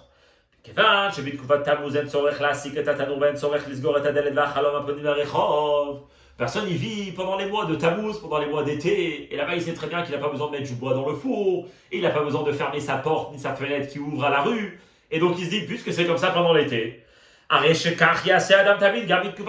même quand ça arrive dans la période de Tevet, il va faire la même chose. En Tevet, on est en plein de mois d'hiver, et dit, c'est pas grave, si avant j'avais pas besoin de fermer la porte, j'avais pas besoin de mettre le chauffage, alors aujourd'hui aussi, c'est quoi la réponse? Le monde il a changé.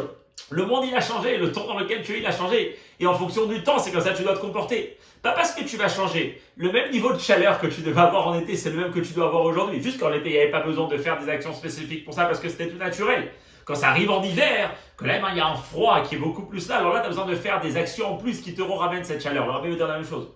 Le monde il a changé, donc d'avoir le même état d'esprit que nos ancêtres ils avaient par rapport à leur attachement aux judaïsmes et à leur sincérité au judaïsme, leur honnêteté et cet attachement total et cette émouna qu'ils avaient. Pourquoi aujourd'hui on a besoin d'autres choses et d'autres éléments, d'autres textes par rapport à eux qu'ils n'avaient pas? Parce que le monde il a changé. Et c'est pas pour rajouter quelque chose, c'est juste pour être dans le même état que eux ils étaient avant. Ça c'est pourquoi aujourd'hui on aura besoin de la chassidut. En tout cas, qu'est-ce qu'il est en train de dire ici? Que le but de la chassidut c'était quoi? C'était pas de rajouter quelque chose, mais c'était que la pratique de Torah mitzvot elle soit faite par ça que toute la personne intérieurement, sa tête, son cœur et toute sa personne sont investis dedans. Donc qu'est-ce qu'elle fait la chassidut?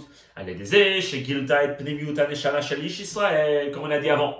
La chassidut elle vient pour révéler des forces profondes de la Neshama de la personne. Et grâce à ça, Ikhnisa Chayut Ve'or, elle ramène de la chaleur et de la lumière Bechol Inyanei Torah Mitzvot dans tous les sujets de Torah Mitzvot. Quoi concrètement par exemple? Et ce qu'on voit que dans les textes, dans les mamarim de Chassidut, eh ben on va accentuer, on va insister énormément, par exemple, que le service de Dieu doit être fait avec vitalité et avec joie. Ou les Hidar Gisaï de l'autre côté, il y a beaucoup d'accent et d'insistance sur le fait qu'il y a un sakana, il y a un danger, beheder par un manque, va filou bechalishut, ou même par un affaiblissement achayut, d'un engagement, d'une vitalité dans le service de Dieu, sakanat krirud rachman itzlan, le danger que la froideur et l'indifférence au judaïsme peut ramener, même si on a une pratique, chez Isiman le'eper hachaim, que c'est un signe du contraire de la vie, que Dieu nous en préserve. Qu'est-ce qu'il dit ici? Le premier point, c'est que la chassidoute, elle vient pour que le judaïsme soit quelque chose de passionnant, que la personne à l'intérieur, au niveau des émotions, au niveau de ses envies, au niveau de sa volonté, il soit complètement pris par le judaïsme qu'il est en train de pratiquer. Et pas que ça soit quelque chose qui le fait juste, comme on dit, par kabbalatol, mais que la personne intérieure n'est pas du tout engagée dedans. Non, ou si on peut dire son kiff, et où sa joie, où son enthousiasme, elle soit dans le judaïsme qu'il est en train de pratiquer. Que ce ne soit pas juste un fardeau, ou que ce soit un robot qui est en train de pratiquer Torah Mitzvot, mais que ce soit une personne que toute sa personne intérieure, elle soit investie dedans. Et ça c'est le premier but de la chassidoute. C'est pourquoi on parle, c'est pourquoi le Rabbi Ratz, il a parlé de créer de la chaleur. La chaleur en tant que signe de vie, de vitalité et de joie et d'enthousiasme. Ok, ça c'est le premier point, la chaleur. Alors c'est quoi la lumière? Alors il dit comme ça ici.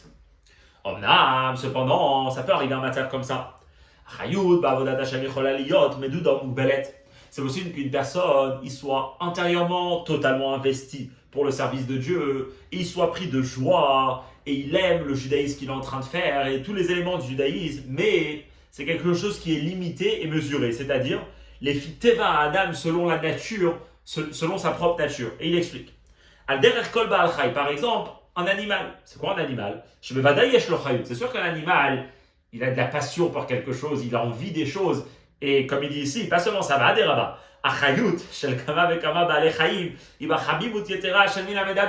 Beaucoup d'animaux, ils ont une passion et une chaleur pour la vie qui est beaucoup plus forte qu'un être humain. Et quand un être humain, il a envie de quelque chose, et après, il y a certains animaux, quand ils ont envie de quelque chose, qu'il ne faut pas se mettre devant eux, comme on sait bien.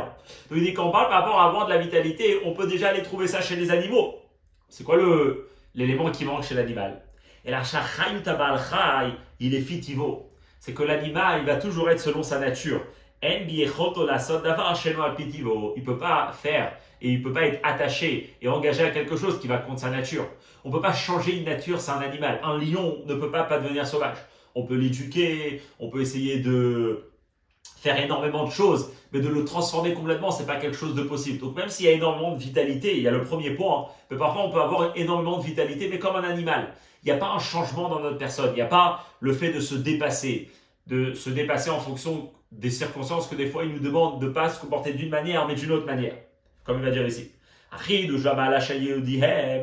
La nouveauté et la qualité qui existe chez un juif, c'est quoi? C'est l'aura keyotocham, c'est pas juste dans le fait qu'il a un judaïsme il le fait avec énormément de chaleur et d'enthousiasme. Et cham gam klape chavero, et que cette chaleur et cet esprit de joie positif, il la ramène et chez lui et dans tout son entourage. C'est pas seulement ça. C'est la sheyesh bekochom, un homme, il a la force, les haïr et nafsho, d'éclairer son âme. Qu'est-ce que ça veut dire? C'est quoi éclairer? Alors éclairer, c'est rendre quelque chose de visible. Donc c'est avoir une bonne visibilité. Et il y a aussi la visibilité physique, mais il y a aussi l'irod ben sichlo, de voir avec l'œil du cerveau. C'est quoi ça? Shlomo Melech il dit achacham enav berosho. Le chacham, il a les yeux sur sa tête. C'est quoi les yeux sur sa tête? Tout le monde a les yeux sur la tête. Mais c'est quoi là-bas? Il explique et il dit c'est behamou des sharia al recha. Les yeux sur la tête, c'est les yeux sur celui qui est sur la tête, bien sûr sur Hachem. Qu'est-ce qu'il veut dire là-bas? Il dit il y a des gens qui sont attachés à la vie et où la vie elle les emmène, ils font toutes les bonnes choses, mais où le cœur il leur ramène. Mais après, il y a des gens qui ont les yeux sur la tête, ils s'intéressent pas seulement à où ma passion elle est, où ma motivation elle est, mais qu'est-ce que celui qui est sur ma tête il veut? C'est-à-dire, l'orachéhu ou suvato rotzim, pas seulement d'être engagé dans des choses que lui et son entourage ils désirent et ils veulent et ils aspirent à ça, qui est très bien, mais pas seulement être dans ça. Et la matzarir liot. Mais surtout, qu'est-ce qu'on attend de moi? Qu'est-ce que la situation a besoin que j'agisse? Mais la sotken est de le faire. Même si ce n'est pas selon sa propre nature, et même quand ça va contre sa nature. C'est quoi l'idée d'éclairer? L'idée d'éclairer, c'est d'avoir aussi une tête qui fonctionne. Parfois, certaines personnes, comme il dit, ça peut être comme des animaux. Ils font très très bien les choses, mais leur engagement à la chose, elle est uniquement parce qu'ils aiment ça. Ah, mais peut-être que tu es en train de faire pas la chose que le monde il a besoin. Ah, peut-être que tu t'engages dans quelque chose qui est très positif, mais que tu dois faire quelque chose qui est complètement d'autre. Et la situation demande quelque chose d'autre. La personne, elle n'est pas éclairée dans sa tête. La personne, elle est comme un animal qui va tout droit avec énormément de passion, mais la tête n'est pas en train de prendre en considération qu'est-ce que Dieu il veut. Il y a uniquement où le cœur il emmène, même si c'est des bonnes choses. Il dit c'est quoi ce qu'on a besoin dans la vie. La chassidoute elle vient et pour nous donner de la chaleur, de l'enthousiasme, de la joie, ça c'est le premier point, mais aussi pour qu'une personne il sache savoir quoi faire et une stratégie dans ce qu'il est en train de faire. Il y a la mission pour laquelle il a été mis dans ce monde, et la mission personnelle, la mission globale de lui et de son entourage qui est pris en considération pour savoir pas seulement est-ce qu'il fait les choses avec beaucoup de joie, mais aussi est-ce qu'il fait les choses de ce qu'il a besoin. On sait très bien, hein, ça c'est une des forces que le Rabbi a beaucoup mis dans les textes de Chassidut, que des fois il y a des gens qui vont avoir un judaïsme, le monde il va changer, c'est un bon exemple, mais on ne va pas réussir à s'adapter. On va arriver dans un autre endroit, on ne va pas arriver dans s'adapter. Pourquoi ? Parce qu'on ne s'est jamais habitué à avoir ce qu'on appelle la lumière dans la tête. On ne s'est pas habitué à faire les choses avec beaucoup de motivation, mais en fonction de ce qu'il y a besoin, pas en fonction de ce que notre nature elle nous appelle. Il dit le but de la chassidoute, c'est de donner ces deux, et d'avoir de la chayout, mais aussi d'avoir de la clarté et une vision, une stratégie et comment on aurait dit, une connaissance des faits dans lesquels on se trouve pour savoir comment et de quelle façon on doit agir. Même si ça va à l'encontre de notre nature, savoir se dépasser.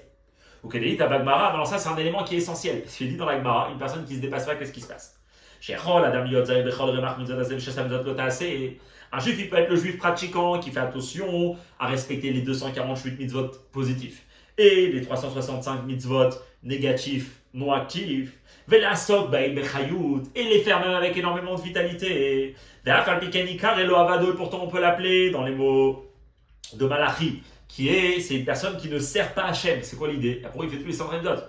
Mais les fichiers Eno, Ose et Pertivo. Parce que la personne il ne va jamais à l'encontre de ce que sa nature. Là-bas, la Gemara donne l'exemple, c'est le pareil Tadvav de Tania, qui est basé sur cette idée-là. La personne qui va étudier la Torah 100 fois, mais quand ça arrive à 100 fois, il ne va pas étudier 101 fois. Et là, la Gemara dit c'est quoi le problème? Parce que lui, il a l'habitude d'étudier.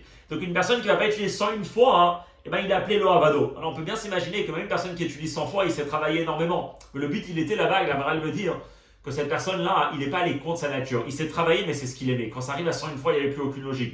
Mais c'est peut-être ce qu'on demandait de lui.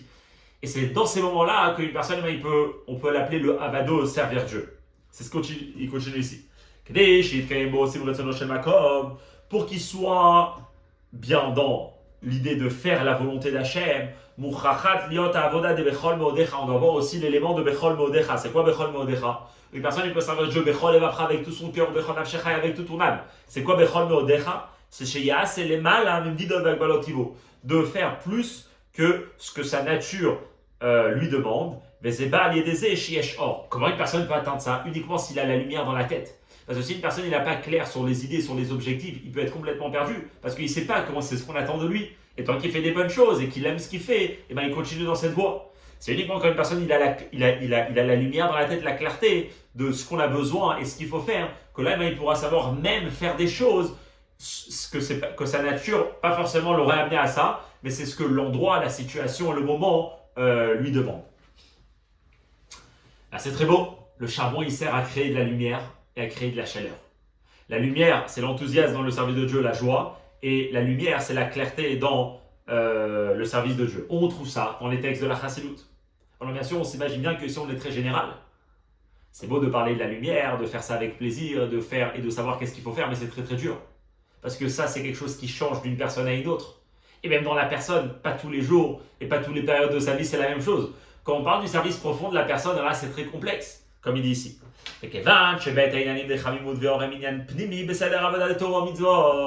Et puisque ces deux éléments qui sont essentiels et cruciaux pour une vie, comme il dit, c'est une question de vie ou de mort, le charbon, l'utilité du charbon. Et puisque ça, c'est des choses qui sont pnimi, c'est-à-dire qui sont intérieures, ça dépend de la personne, et ça demande toute une stratégie et toute une structure et une méthodologie pour comment bien se comporter et en fonction de qui on est pour avoir de la chaleur et de la lumière dans le service de Dieu. Comme là-bas, dans le Famregen, le Rabbi dit, c'est des choses qui ne sont pas écrites dans le Shulchan Aruch noir sur blanc. Le Shulchan Aruch, peut-être il fait allusion à ça, mais ils ne sont pas écrits noir sur blanc. Alors là, qu'est-ce qu'on a besoin? C'est justement ce que le Rabbi Rayat il parle là-bas dans sa sikha. Il dit une personne, il a besoin de trouver des braises, et ces braises, il va les trouver au fond de la terre, donc il doit aller à l'intérieur de lui pour aller les trouver, il doit aller ça à l'intérieur de lui. Mais comment faire ça, et de quelle manière le faire? On doit avoir le dirigeant de tous ces mineurs qui vont aller dans la mine de charbon pour aller travailler, que lui, Amor et Etzeler Avoda, que lui, il montre et il indique comment exactement se comporter, comment bien révéler le charbon et comment bien utiliser le charbon.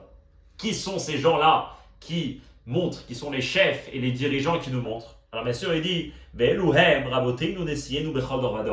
ça c'est justement les rébéim, depuis le Baal Shem Tov jusqu'au Rabbi, que c'est quoi tous leurs écrits, tous leurs livres, les Sichot, les Mamarim, les lettres du Rabbi, etc. C'est quoi? C'est un autre Nimomeganim et Tzeder Avoda. C'est eux qui nous montrent et qui nous dirigent dans le bon chemin, comment bien se comporter. Yachad Imanetina, quoi, en même temps, il nous donne aussi la force. Comment une personne peut amener de la chaleur et de la lumière pour soi-même et pour tout son entourage. Et dans les mots du Rabbi Rayat, et sur la sagesse et les connaissances et l'efficacité des instructions du dirigeant, les ouvriers, donc nous les chassidim, on peut avoir confiance. La chose qu'on nous demande, c'est quoi? Et la shalem, les shamam imdouyak, c'est d'obéir exactement et bien précisément les dvarav shalamani galeem aux directives et au chemin que les rébéim ils ont tracé. Donc ça, c'est l'idée de la sikha. L'idée de la sikha, c'est d'avoir les braises, d'avoir de la lumière, de la chaleur, et de écouter et d'obéir exactement aux lignes directives que les rabbéim ils ont tracées pour nous. Ok. Maintenant, il va continuer à expliquer qu'est-ce que le Rabbi Rayat disait dans sa sikha. On a dit que le dirigeant, il est essentiel parce que c'est lui qui nous montre la voie. C'est lui qui nous montre la voie pour trouver la joie dans la vie, la joie dans Torah Mitzvot. C'est lui qui nous montre la voie pour savoir qu'est-ce qu'on doit faire pour être clair, pour avoir cette lumière. Mais après, le Rabbi Rayat, il rajoute quelque chose. Vient le Rabbi Rayat, il rajoute quelque chose. Bien sûr qu'il y a besoin du dirigeant et c'est lui qui va tout nous montrer, mais Amalaf, elle quand même. En ce qui concerne l'oxygène, la respiration que chacun doit avoir, là on ne peut pas juste se dire, puisque le dirigeant il vit et il a sa propre oxygène, alors c'est-à-dire que nous aussi on a de l'oxygène. Non. Chaque ouvrier doit avoir sa propre liaison et attachement avec un souffle de vie. Qu'est-ce que ça veut dire? Alou la dame la lot bilato. Le Rabbi dit comme ça. Un homme il peut être amené à penser. Puisque lui, c'est vrai que le chantier de travail c'est sa personne, de l'éclairer et de la réchauffer. Mais qui lui donne toutes ces directives? C'est le Rabbi, c'est le dirigeant. Et comme on a dit avant, il faut obéir et bien précisément à tout ce que le Rabbi nous dit. Alors qu'est-ce qu'il va se dire? Dai bimsirat haratson milvad. Alors lui vient et il dit, ça suffit juste que je donne et j'accepte d'être complètement dévoué à ce que le Rabbi me dit. Mais il va donner un exemple de quoi il veut parler ici. Comme une personne, une fois, il a demandé. Le Rabbi là-bas dans le Famigel, il dit qu'il lui a demandé à lui, et quelqu'un qui a écrit au Rabbi qui lui a dit que le Rabbi lui dise chaque détail de qu'est-ce que lui doit faire. Que le Rabbi lui écrit son emploi du temps, sa mission dans la vie, et tout ce qu'il doit faire de Aleph jusqu'à Tav. Veoui Shara la colle. Et lui, il était prêt à tout obéir. Il ne sait pas, le Rabbi va dire plein de choses, mais il est prêt à tout obéir. Parce que lui, comment lui voit sa relation avec le Rabbi? Sa relation avec le Rabbi, il est que lui doit complètement se dévouer au Rabbi. Et donc, il donne au Rabbi toute sa volonté. Il n'a pas de propre volonté. Ce que lui, il veut, il met ça de côté. Ce que le Rabbi veut, c'est ce qui est important pour lui. Donc, que le Rabbi lui dise ce que le Rabbi il a envie, quelle est la mission de ce personnel. Et lui, il va tout obéir. C'est très beau pour lui. Maintenant, allez, moi-même, me fatiguer, essayer d'imaginer quelle est ma mission et dans cette situation, comment je devrais réagir, etc. Zotan Birsono, lui, il n'a pas envie.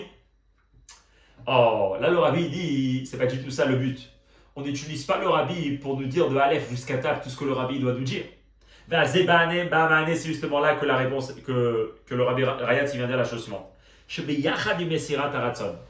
D'abord, Messirat Haratzon, ça veut dire de transmettre, bref, sa volonté, c'est-à-dire de venir avec cet état d'esprit, que je ne vais pas aller faire ce que moi j'ai envie, ce que moi je désire, mais je vais m'intéresser à quelle est la volonté du Rabbi.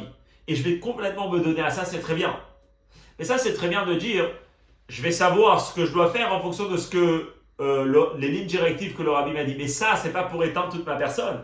C'est de la plus grande nécessité. Chez la dame comme Hashema, que la personne il a aussi son propre corps, son propre identité, c'est-à-dire Akolel El Trama, d'avoir sa propre façon de réfléchir, Chagat Midod, d'avoir son propre système d'émotion qui est bien actif, Unei et la partie émotionnelle qui touche à l'action.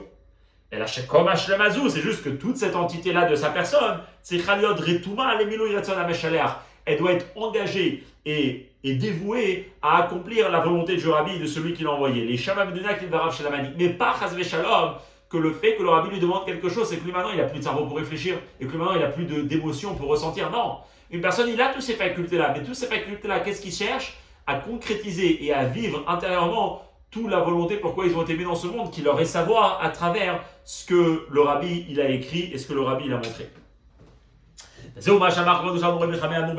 c'est ce que le bon beau-père il dit dans la Sikha. Que quand on parle par rapport au souffle de vie que chacun doit avoir, être vivant, on ne peut pas juste être sommaire, se laisser soutenir, se laisser à l'esprit, à l'oxygène du Rabbi. Dès lors que la Shita, bien sûr, il fait référence à la fameuse Shita qui existait chez différentes chassidoutes, surtout chez les chassidoutes de Pologne, que chez Tzadik Bemunato Yichye, il y a le passage qui dit que le Tzadik il vit avec sa Emouna. Et là-bas, ils avaient une explication de dire Al Tikre Yichye et la Yechaye. C'est pas qu'il vit avec sa Emouna, mais c'est qu'il fait vivre avec sa Emouna. C'est quoi l'idée que là-bas ils disaient cette façon de voir que c'est le Rabbi qui donne la vie. Que quoi? Et la Tzarir Kol Echad Shetilo Be'atzmo et Trabot Rachaim. Il faut que chacun a son propre attachement à son oxygène, il a sa propre personne qui vit totalement à l'intérieur de lui. Ça, c'est l'élément que le Rabbi ici veut dire. C'est très important parce que souvent, on peut voir notre relation avec le Rabbi, comme le Rabbi l'a dit de cette personne qui lui a écrit, que le fait que le Rabbi veut quelque chose, ça fait que tout mon être intérieur n'existe pas, alors que c'est tout le contraire. On doit avoir tout notre être intérieur qui est engagé pour ce que le Rabbi il a dirigé, pour ce que le Rabbi il a instruit, et on peut faire confiance à la sagesse du Rabbi.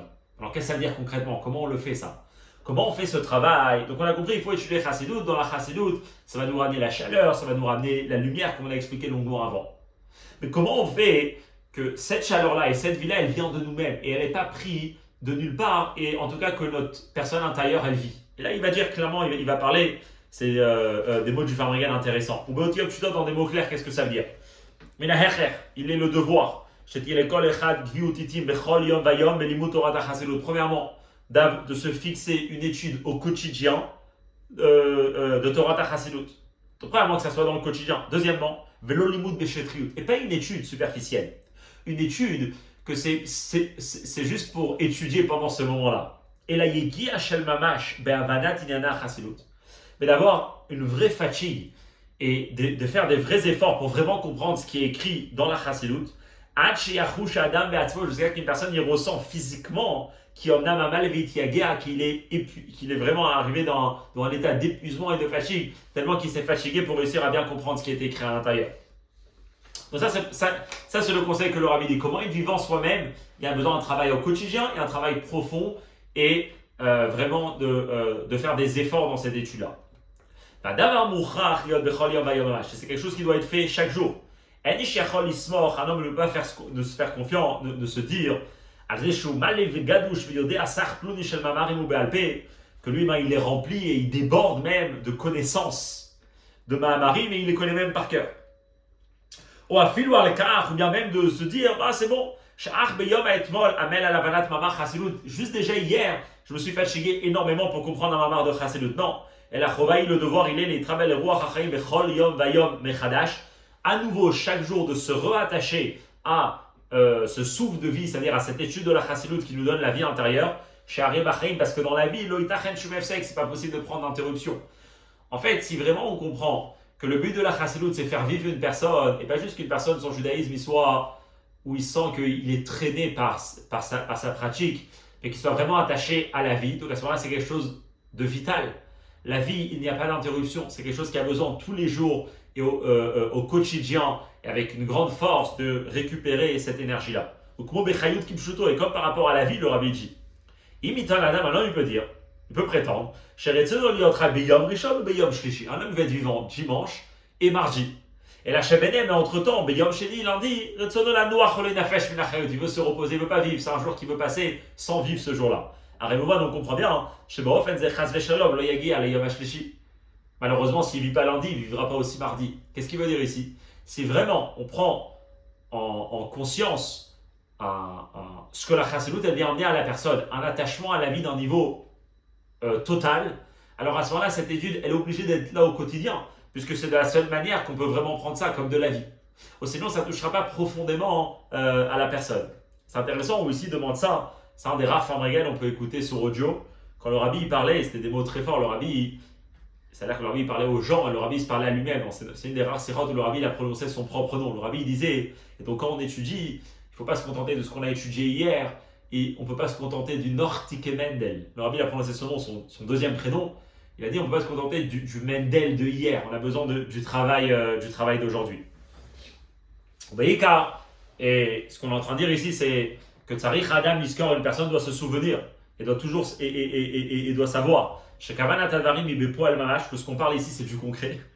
Vadarim et Kuvanim et la Mamash, et on parle à lui et à qui lui. Pas lui, comment il était hier, et la Kefi chez Kam Beyom Zé, mais comment il s'est levé aujourd'hui, Boker ce matin, et que sa neshama lui a été rendu. Chadash le renouvellement du matin, il est à l'ave le Chadesh, de même comment il a reçu sa neshama ce matin, c'est aussi ce que lui doit renouveler chez lui, c'est le Chadesh Kebatrila et Kesher Imruach HaChaim, il doit renouveler à nouveau avec l'esprit de vie, de même qu'il a renouvelé sa neshama à la vie corporel, et il doit aussi renouveler son lien avec le souffle de vie qui est par ça qu'il aura une gviut dans l'étude de la chassidut becheshek hadash avec tout un nouveau désir, misé avec un désir et une envie qui mishelo laman miyamav comme une personne qui n'avait jamais étudié, qu'on peut s'imaginer l'anticipation qu'il a de venir et étudier, c'est de même approche qu'on doit prendre la chassidut. Souvent, on va prendre ça comme des idées un peu très abstraites. C'est important peut-être de prendre un peu chacun pour sa vie.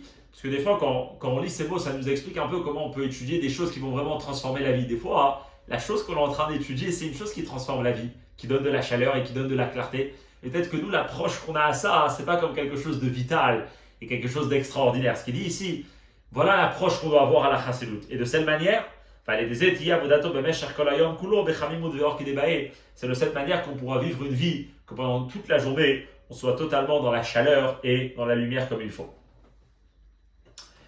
On va juste, dans la note 35, il rajoute et il dit, d'après ce qu'on parle ici, c'est pas chouette pour qu'une personne il a une vraie vie, comme une vie on peut être appelé, c'est-à-dire attachée, et que tout son système intérieur il fonctionne, ses forces cérébrales, ses forces émotionnelles, il a besoin de chaque jour d'être plongé dans des ma'amarim de chassidut. Mais il dit pas seulement pour ça, une personne il a besoin d'étudier tous les jours chassidut. Il dit dans la note 35,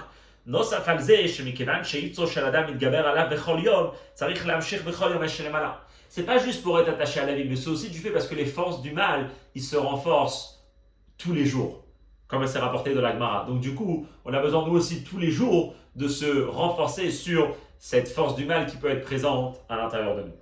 Ok. Tout ça, c'est le Inyan des Gechalim. Maintenant, il va continuer dans le Seif Zayin. Tout ce qu'on a expliqué jusqu'à maintenant, c'est la notion des charbons qui existent de la chassidut, c'est-à-dire Akashur le Bechinat Adama Galia Sheba Adam, qui est lié avec la partie de terre de la personne, qui est la partie dévoilée de la personne, comme on a expliqué avant. C'est vrai que le charbon il se trouve au fin fond de la terre. Et ça fait référence à la profondeur de la personne, c'est-à-dire c'est vrai que tout ce qu'on parle jusqu'à maintenant, ça demande d'une personne qui ne doit pas juste être engagée à la vie superficiellement, et il doit utiliser la Torah d'Achassidut pour pouvoir nourrir ses forces, comme on a dit tout à l'heure, pour pouvoir affronter le monde. Et pour pouvoir affronter le monde, on ne peut pas juste affronter superficiellement, on a besoin d'affronter avec des forces très profondes, comme on sait chacun de la vie. Mais, sauf, il dit, on parle du fin fond de la terre. Et c'est quoi la terre? C'est la partie révélée de la personne, la partie où lui et Hachem ne fait pas un, comme l'exemple qu'il avait donné au début de la Sira par rapport aux créatures de la terre. Or, si c'est comme ça, même quand une personne, il étudie la chassidut, et la chassidut elle lui sert pour pouvoir transformer sa personne, pour pouvoir vivre Hachem avec joie, et être clair dans la mission, et comment pratiquer la mission. Et donc a priori, toute sa personne intérieure, elle est engagée pour le service de Dieu. Il dit oui, mais c'est quelle partie de notre personne qui est engagée? C'est la partie de terre de notre personne. Et donc, Avodazo, cette forme de service de Dieu, ena sholel et legamre matzav, shebo adayin margish ha'adam ha'oved et atzmo limetziut bifnei atzma. Ça ne va pas totalement enlever le fait que peut-être une personne, malgré qu'il va être totalement investi dans le service de Dieu, selon la chassidoute, et il va vraiment, au niveau de la pratique des mitzvot, il va être complet, et il y aura, dans rien il va trébucher, et pas seulement ça, à la vie il va être engagé énormément, mais pourtant il va ressentir sa propre métier, c'est-à-dire, c'est lui une personne qui sert Dieu avec une grande vitalité, la notion de chaleur qu'on a vu avant. Plus que ça, il est aussi la personne qui a la lumière, c'est-à-dire qu'il transforme sa personne et il va contre ses habitudes, contre sa nature. Les il sait se dépasser, les limites qu'il s'est peut-être mis dans sa vie. Tous les jours, il avance et il évolue et il se les enlève. Mais quand même, ça reste le fait que c'est lui qui est en train de servir Dieu. C'est-à-dire,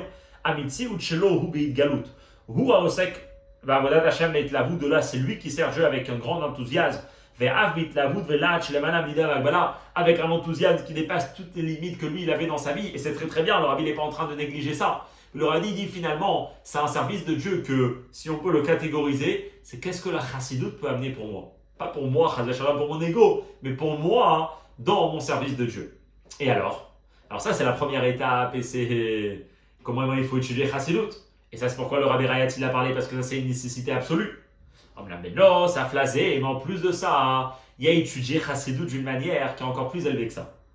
C'est que Yeshno Aïnyan Alale Yoter Shebe Chassidut. Il y a un niveau plus élevé dans l'étude de la Chassidut.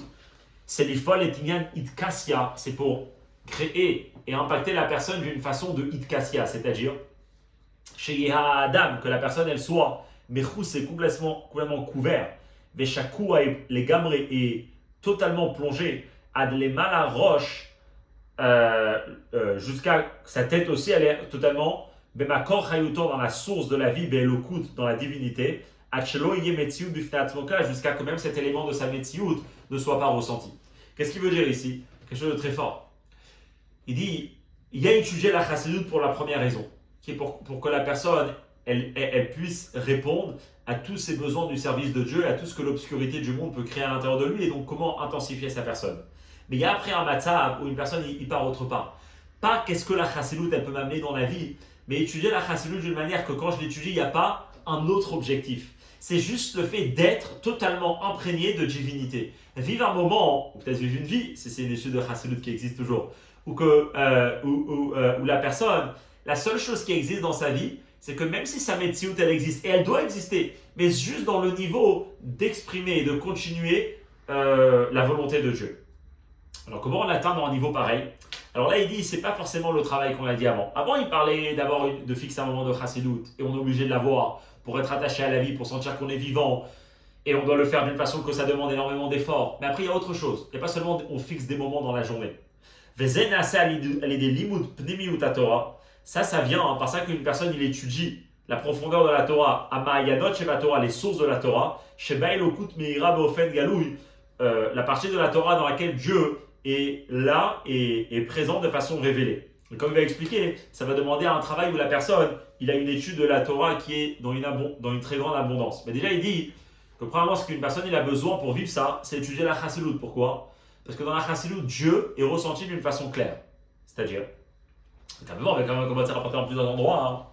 Je fais Niglé de Torah, dans tout ce qui concerne la partie Niglé de la Torah. Itachen, il est très probable. Chez Yanaga, qu'on peut avoir un comportement qui est dit à Gemara comme ça rapporté dans la Gemara, que l'Ober Roubato Atrila. Il y avait une époque où les Juifs étudiaient énormément la Torah, mais ils ne faisaient pas la bracha de la Torah. Et il y a la question, qu'après, c'est quoi que tu ne fais pas la bracha de la Torah? C'est Birkat Noten la Torah, Afekmi Shechavivu la Torah Yeshna.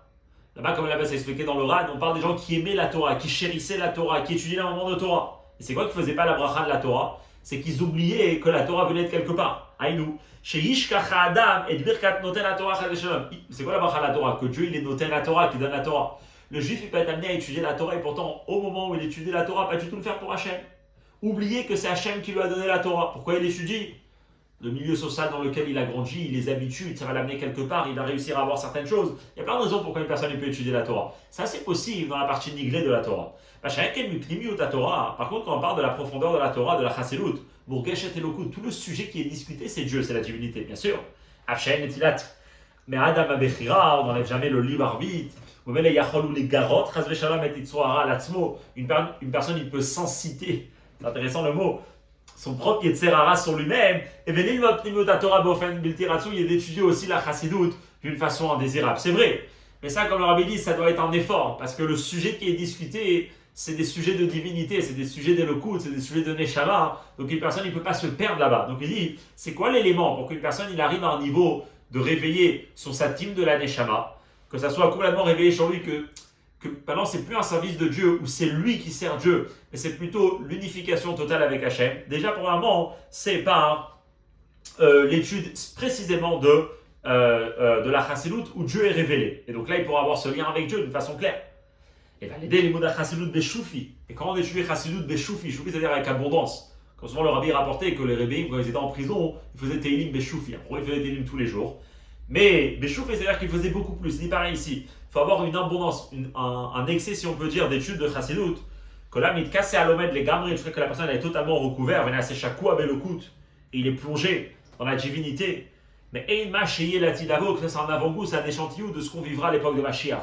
Kachayekuyam, lorsque sera accompli, ou Malahaaretz Deat Hashem, et la terre sera remplie de connaissances de Dieu, Kamaim Layam Echassim, comme l'eau qui recouvre les mers. Que de même qu'on ne peut pas séparer entre l'eau et la mer, parce que la mer, bon, c'est toute la question, la mer elle est tout recouverte de l'eau. Et ben, c'est la même chose par rapport à ce qui concerne le monde, comment il va être par rapport à Mashiach. Et donc il dit, aujourd'hui, déjà d'avoir ça.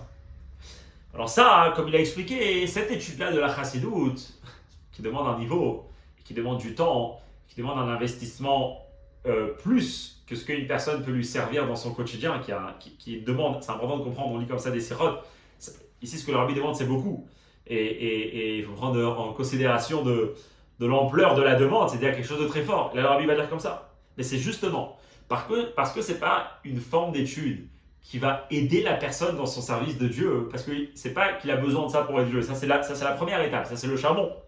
Mais Kevan, chez En, Zeinian, chez la Sia Bepoel, et puisque ce n'est pas quelque chose qui concerne l'action concrète de la personne, une personne il aura ses 613 mitzvot accomplis indépendamment de cette étude-là, quand il étudiera la Chassidoute comme la première façon comme on l'a expliqué. Et que d'ailleurs, cette même forme d'étude qui ne concerne pas à la pratique, c'est une étude juste pour l'étude, on voit la même chose même dans la partie niglée de la Torah. C'est quoi?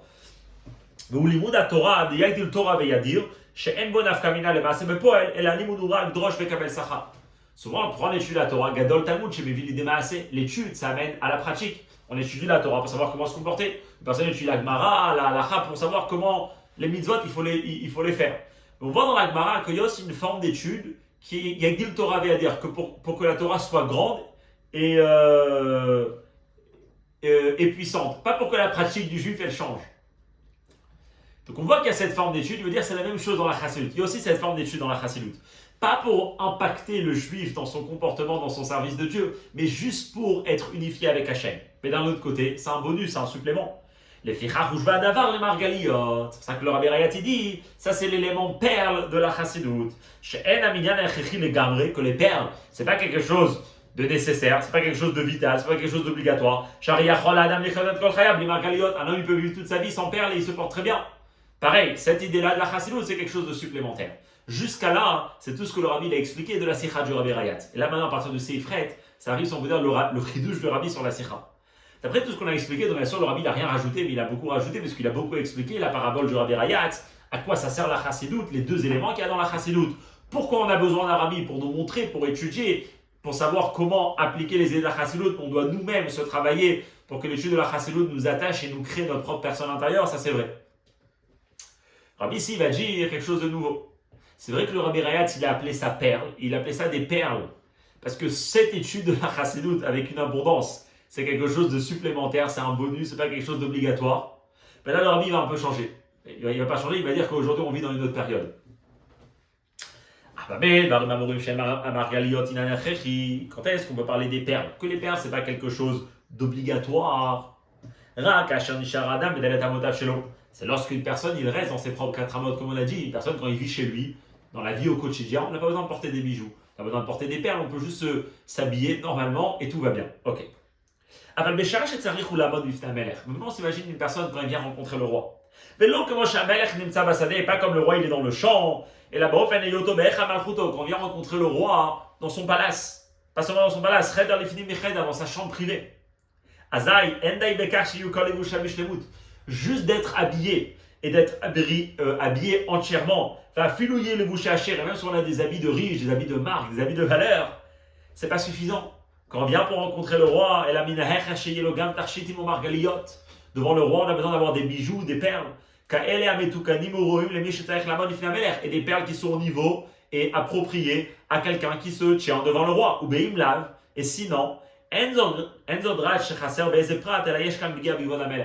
si une personne il vient rencontrer le roi et il n'a pas ces bijoux-là, il n'a pas ces perles, c'est pas juste qu'il s'est bien présenté, juste qu'il manquait un élément. Ici, il y a un manque de respect direct envers le roi parce qu'on n'était pas au niveau de se présenter devant le roi. Et c'est ce que le rabbi va expliquer. Jusqu'à maintenant, on parle des perles, parle en tant que quelque chose d'obligatoire. Parce que les perles dans la vie, c'est pas quelque chose de vital, c'est vrai. Mais ça tout dépend où on vit et devant qui on vit. Quand on vit chez soi, quand on vit au quotidien, dans notre propre vie, là c'est vrai. Et si on parle de venir rencontrer le roi, alors là peut-être que la perle elle devient quelque chose de nécessaire et d'obligatoire. Et que si elle n'est pas là, c'est quelque chose d'essentiel qui manque. Derrière Zabenim Shal, et maintenant on va prendre le sens de cette parabole, qu'est-ce que ça veut dire? Ça, que l'étude de la chassidut en tant que chusé, en tant que tel, c'est-à-dire, étudier la chassidut juste pour connaître Hachem, juste pour avoir une connexion forte avec Hachem, pour avoir des émotions fortes avec Hachem, même si on n'en a pas besoin, cette façon d'étudier la chassidut, qu'on parle, que l'oaya echichi kolkar, que c'est pas d'une grande nécessité, parce que c'est pas ce qui va ramener la vie à la personne, c'est pas une étude que la personne utilise pour son quotidien pour affronter les épreuves de la galoute. Zéou bedorot akodmim. Ça c'est quand c'est dans les générations du passé. Quand on était dans une période avant qu'on a commencé les dernières préparations avant la venue du Mashiach. Et donc on n'avait pas besoin tellement d'avoir des perles. Là, le rabbi dit quelque chose de très fort. Mais là on se trouve dans une période que voilà, il se tient derrière notre mur, c'est-à-dire, Mashiach il arrive. Ou bientôt, lorsque Mashiach il arrive, il mettra fin à l'obscurité. Et c'est là que commencera la Géoula véritable et complète. Chez Inyanaou, c'est quoi l'idée de la Géoula? Comme c'est expliqué dans plusieurs endroits, c'est c'est le mariage du peuple juif avec Hachem. Et là c'est intéressant. Comment on décrit la Géoula comme Dieu, le Khatan, et la Kala, et le peuple juif, la Kala. Et donc en fait, c'est quoi le moment qu'on va vivre à Mashiach? Le moment qu'on va vivre à Mashiach, c'est la Kala qui vient rencontrer le Khatan, qui vient se marier avec le Khatan. Et là, nous, on se trouve dans les derniers moments, juste avant de se marier avec Hachem. Et donc, qu'est-ce qui va se passer à Mashiach? Ou Bahem Galé, c'est un moment où sera révélé, sera ressenti que chez Israël, Vakadosh Baruch Hu, que le peuple juif avec Hachem, ils font un avec Hachem. Ve'ayu les basar echad, comme un couple qui deviennent une seule chair. Et bien pareil, on sera avec Dieu d'une manière que Israël ou Malka Bil Chodoui, qu'il y aura le peuple juif et le roi Hachem en exclusivité. Alors là, Ariyesh les konen les karbofan amatim. Là, il faut se préparer de la bonne façon à cette rencontre. Yesh tzorech b'mar galiot, shebahem holchim lachupa, imelech malcham lachim akadosh baruch hu. Là maintenant, on est dans le chemin pour aller, nous la Kala, rencontrer. Imaginez-vous une Kala qui arrive à rencontrer son mari sans avoir aucun diamant, sans avoir encore un bijou. Là, c'est pas du tout approprié. Le moment qu'on est en train de vivre maintenant, c'est qu'on est en train d'aller vers la Choupa pour aller rencontrer Hachem. À ce moment-là, les perles deviennent une nécessité absolue. La reine Chobahi, l'ilmod Chassidut. Là, à ce moment-là, on vit une période où l'étude de la Chassidut devient une obligation, Béchoufi, et de l'étudier aussi avec une abondance. S'il y a une période, ou si dans certaines circonstances, on peut dire que connaître Hachem, un attachement avec Hachem, unifié avec Dieu, la divinité, tout ça, c'est des sujets qui ne me parlent pas, c'est des sujets spirituels pour des personnes d'une certaine catégorie. Ça, c'est dans une période, même si une personne n'en avait pas besoin, comme on a dit, une personne en a besoin pour pouvoir affronter aujourd'hui les problèmes. Mais même si une personne il sent qu'il n'a pas besoin de ça, aujourd'hui, on a besoin pour autre chose. Parce qu'aujourd'hui, on vit un moment où on va faire un avec Hachem. Comment on va arriver à faire un avec Hachem? C'est à l'intérieur, on ne fait pas du tout un. C'est à l'intérieur toute notre motivation, même si on est des juifs pratiquants à 100%, et même si on est des juifs qui ont fait plein de bonnes choses, de n'importe quel mouvement, de tout horizon, ben si à l'intérieur, on ne sent pas du tout qu'est-ce que c'est une connexion totale avec Hachem, comment on peut arriver à se marier avec Hachem? C'est comme une Kala qui arrive sans aucun bijou. Dans la vérité, c'est intéressant ce que le rabbi ici rajoute. D'après le rabbi Rayat, c'est des perles. Toute la sira du rabbi, c'est de dire que le Rabbi Ratz, il appelle ça des perles, que le Rabbi Ratz, il n'en parle pas beaucoup dans sa parabole, parce que c'est pas une nécessité. Le Rabbi, il vient, et il s'est dit non, finalement ça devient une nécessité, parce qu'aujourd'hui, notre état dans lequel on est, c'est qu'on va se marier avec Hachem, et dans un mariage, les bijoux, ils sont obligatoires, ils sont nécessaires. Alors, dans la note 53, le Rabbi, il parle de ça. Et même qu'après le Rabbi Rayat, il n'a pas beaucoup parlé des perles. Et pour une raison, parce qu'on a dit tout à l'heure, parce qu'après le Rabbi Rayat, c'est quelque chose de supplémentaire aujourd'hui pour notre travail de l'exil. On n'a pas tellement besoin de ça. Le Rabbi dit ça, c'est vrai. Parce que là, quand le Rabbi Rayat il parlait, effectivement, on n'était pas encore dans ce moment-là qui était le plus proche de la Géoula. Par contre, maintenant, le Rabbi dit, quand il fait la Sikha, quand le Rabbi parle de la Sikha, on a lui avancé. C'est intéressant. Le Rabbi Rayat, il a fait la Sikha en 1944. Le Rabbi parle en Tafshin Chaf Aleph en 1960. On est dans un écart de 16 ans. Et le Rabbi dit bien qu'on est totalement dans une autre période où là, maintenant, l'étude de la Chassidout, on est vraiment pour aller vers la Rouba, pour se préparer au mariage. Et donc, les bijoux deviennent une obligation. C'est Iftet. Ça c'est aussi une réponse pour ceux qui vont prétendre la chose suivante. Avant, on parlait dans le Seif He, c'est ça, où là-bas, il y a des gens qui disaient pourquoi avant on faisait pas, maintenant on fait. On dit oui, le monde il a changé. Alors maintenant aujourd'hui on a besoin. Mais parfois il peut avoir. Donc parfois on se dit pourquoi en fait j'ai besoin de la chassidout. Ok, j'ai pas besoin, parce qu'avant il faisait pas, aujourd'hui j'ai pas besoin. Je suis indifférent à ça. Après il peut y avoir une autre question. Peut-être que la chassidout effectivement c'est quelque chose de bien. Peut-être que la chassidout effectivement ça parle pour chacun et ça aide chacun. Mais la chassidout c'est quelque chose que c'est pour s'embellir, c'est des diamants. Moi j'ai pas besoin des diamants. Zeuga Mahan et Lelo Atonim, ça peut être aussi une réponse pour ceux qui vont prétendre. Donc à la suite de ce qu'il a dit dans Seif, il va continuer à dire maintenant. C'est vrai que la chassidout c'est quelque chose de très très bien et qu'on en a besoin, etc. Ve'aderaba, pas seulement ça, les gens vont dire, c'est Oubidan Shel Margaliot. Connais la chassidout, c'est la Kabbalah, c'est des choses très élevées, c'est le Zohar. C'est deux ces choses-là qui sont super importants. Nous-mêmes on accepte que c'est justement que c'est important. Mais c'est justement parce que c'est très important et parce que c'est des perles. Où la personne elle dit, à Toen il prétend, Enorodefachar Margaliot. Il n'a pas besoin de poursuivre les pierres précieuses. Il ne poursuit pas les diamants, il vit sa vie tranquille, simple. Dailo Bekar, ça lui suffit chez les mouchaves que ses habits. De quel habit on parle? Lui, ce qu'il cherche, c'est à avoir déjà des habits.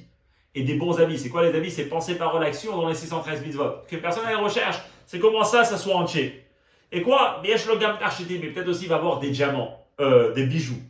Achmar Galiot, mais des perles qui sont bien sûr plus que les bijoux. Zot lo chasserlo, ça lui manque pas. Ok. Yesh la date, c'est quoi la réponse? Vraiment, il faut savoir que c'est une halakha dans Shulchan Aruch, qu'on a l'obligation chacun d'étudier la Pnimiut Torah, comme tous les parties de la Torah. Il fait référence là-bas à la Mourazaken qui est possèque. Chaque juif il doit étudier Pshad, Remesh, Drus, Sol. Et donc chaque juif il ne peut pas se dire il y a une partie de la Torah que je n'ai pas le droit d'étudier. Le chiyuv du limud Torah, c'est pas seulement d'étudier la Torah Stam, mais c'est d'étudier toutes les parties de la Torah. Et donc une personne il doit consacrer une partie de sa vie pour étudier la Pnimiut Torah. Et terramuso plus que ça, comme on a expliqué longuement, la raison principale, en tout cas pendant l'essentiel de la Sikha, c'est que pourquoi une personne il doit étudier la chassidout, c'est mitzad ha-chosher de Meshicha, à cause de l'obscurité dans laquelle on se trouve juste avant Mashiach, que on a un besoin absolu, d'étudier la chassidout pour que nos habits soient entiers. Un juif aujourd'hui, s'il ne répond pas à ses questions intérieures, s'il ne répond pas à son système émotionnel, son système cérébral, tout son système de plaisir, d'envie, et il n'est pas imprégné de Torah aussi là-bas, c'est dur même de tenir pour bien pratiquer Torah mitzvot. Donc juste déjà pour ça, on a besoin d'étudier la chassidout. Mitzad la halacha, mitzad le besoin pour notre travail d'attachem.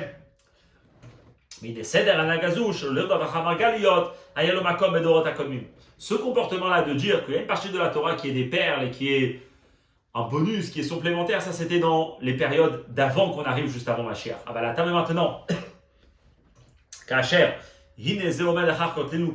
là voilà, il se tient juste derrière notre mur, c'est-à-dire, on doit être prêt pour aller à la choupa. Avec le roi de rois, Dieu bénisse cette huile. Comment on peut être dans un état d'esprit juste avant Mashiach où on se sent complètement indifférent à ses perles et à ses bijoux alors qu'on va rencontrer Hachem? Comme une personne qui dit, moi je suis avant mon mariage et qui est ma femme et comment je vais me préparer pour aller rencontrer ma femme, pour aller rencontrer mon mari, c'est quelque chose qui ne m'intéresse pas du tout. Le monde il a changé, on se trouve dans une époque juste avant Mashiach, on doit se préparer pour ça. Achen, c'est vrai. Ita Zohar, c'est rapporté dans le Zohar, chez Mizban Galut, qu'au moment de l'exil, Israël, le peuple juif, un Zohar super intéressant. Le Zohar il dit que le peuple juif, dans les moments de l'exil, il est comparé à une kala, donc à une femme qui est déjà attachée à son mari, à son khatan, et que où elle se trouve, elle se trouve dans Chouka des bourses, qui dans un marché de tanneurs, dans un marché où on travaille la peau, où on traite la peau, on la nettoie, et que pour ça on utilise énormément de produits qui sentent très très fort, et une odeur très très fort là-bas. Et c'est là-bas où la kala elle se trouve. Là-bas c'est basé sur un passage que Dieu dit pendant Parashat Bechukotai, que Gam Eretz Oivem lo me'astim velo galtim les chalotam. Je les ai jamais abandonnés les chalotam. Là-bas il dit c'est quoi les chalotam? Les kalatam, parce que c'est ma kala. Qu'est-ce que le Zohar il dit là-bas? Que c'est vrai que le peuple juif c'est la kala d'Hachem, mais où il se trouve dans un endroit qui sent très mauvais, ça c'est vraiment malheureusement un mauvais comportement que peut-être on a pu avoir. Mais mitzat godel ha'ava le kalato, mais pour le grand amour que cet homme il porte pour sa femme, donc à Khatan, l'homme, à Kadosh Baruch Hu, Mevater, il renonce, ou Mochel et il pardonne. Et donc il met de côté à la Reach Harash, el Shuka des bourses, qui sur cette mauvaise odeur qui existe dans ce marché-là où sa femme elle se trouve chez la galoute de l'exil. Veholech, et lui-même il y va, les makom shebo nimtzat akala Israël, à l'endroit où se trouve la kala. Donc après on a un Zohar qui nous dit quoi? On a un Zohar qui nous dit que Hachem il vient nous rencontrer dans notre état, même si on n'est pas tout propre, même si on n'est pas tout beau, même si on n'a pas la meilleure odeur. Hachem il vient nous rencontrer. Donc peut-être si Hachem il vient nous rencontrer, on n'a pas besoin de faire les efforts de s'adapter à la venue du Mashiach. Alors il dit ça c'est vrai qu'il y a ce Zohar là. Mais tout ça c'est réfléchir et avoir un comportement d'un moment d'exil. Ata maintenant, Igi à Etz, arrivé le moment chier d'Alai Galut, que ça soit Ketz la Galut en russe, que ça soit à la fin de l'exil, ou les Et Kazo, et dans un tel moment, quand on est encore en exil, mais c'est la fin de l'exil, alors on doit faire comme les Juifs en Égypte. C'est quoi? Il est Od Biotam et Mitzrayim, encore en étant en Égypte, encore en étant en exil, déjà maintenant, les Kol Bene Israël Ayaor Bemojotam. Pour tous les Juifs, il y avait de la lumière où ils étaient installés, que de la mode Achen Nikrat Ageoula Midi d'Ashlema pour être prêt lorsque la délivrance arrive, que Mashiach ne soit pas quelque chose qui soit un choc pour la personne, mais que le lien avec le divin et que l'intégration de tout ce qui est Hachem et tout ce qui est la connaissance de Dieu soit quelque chose qui est déjà vécu par la personne, pour que quand Mashiach il arrive, on soit déjà prêt à ça. Mais Mken est donc,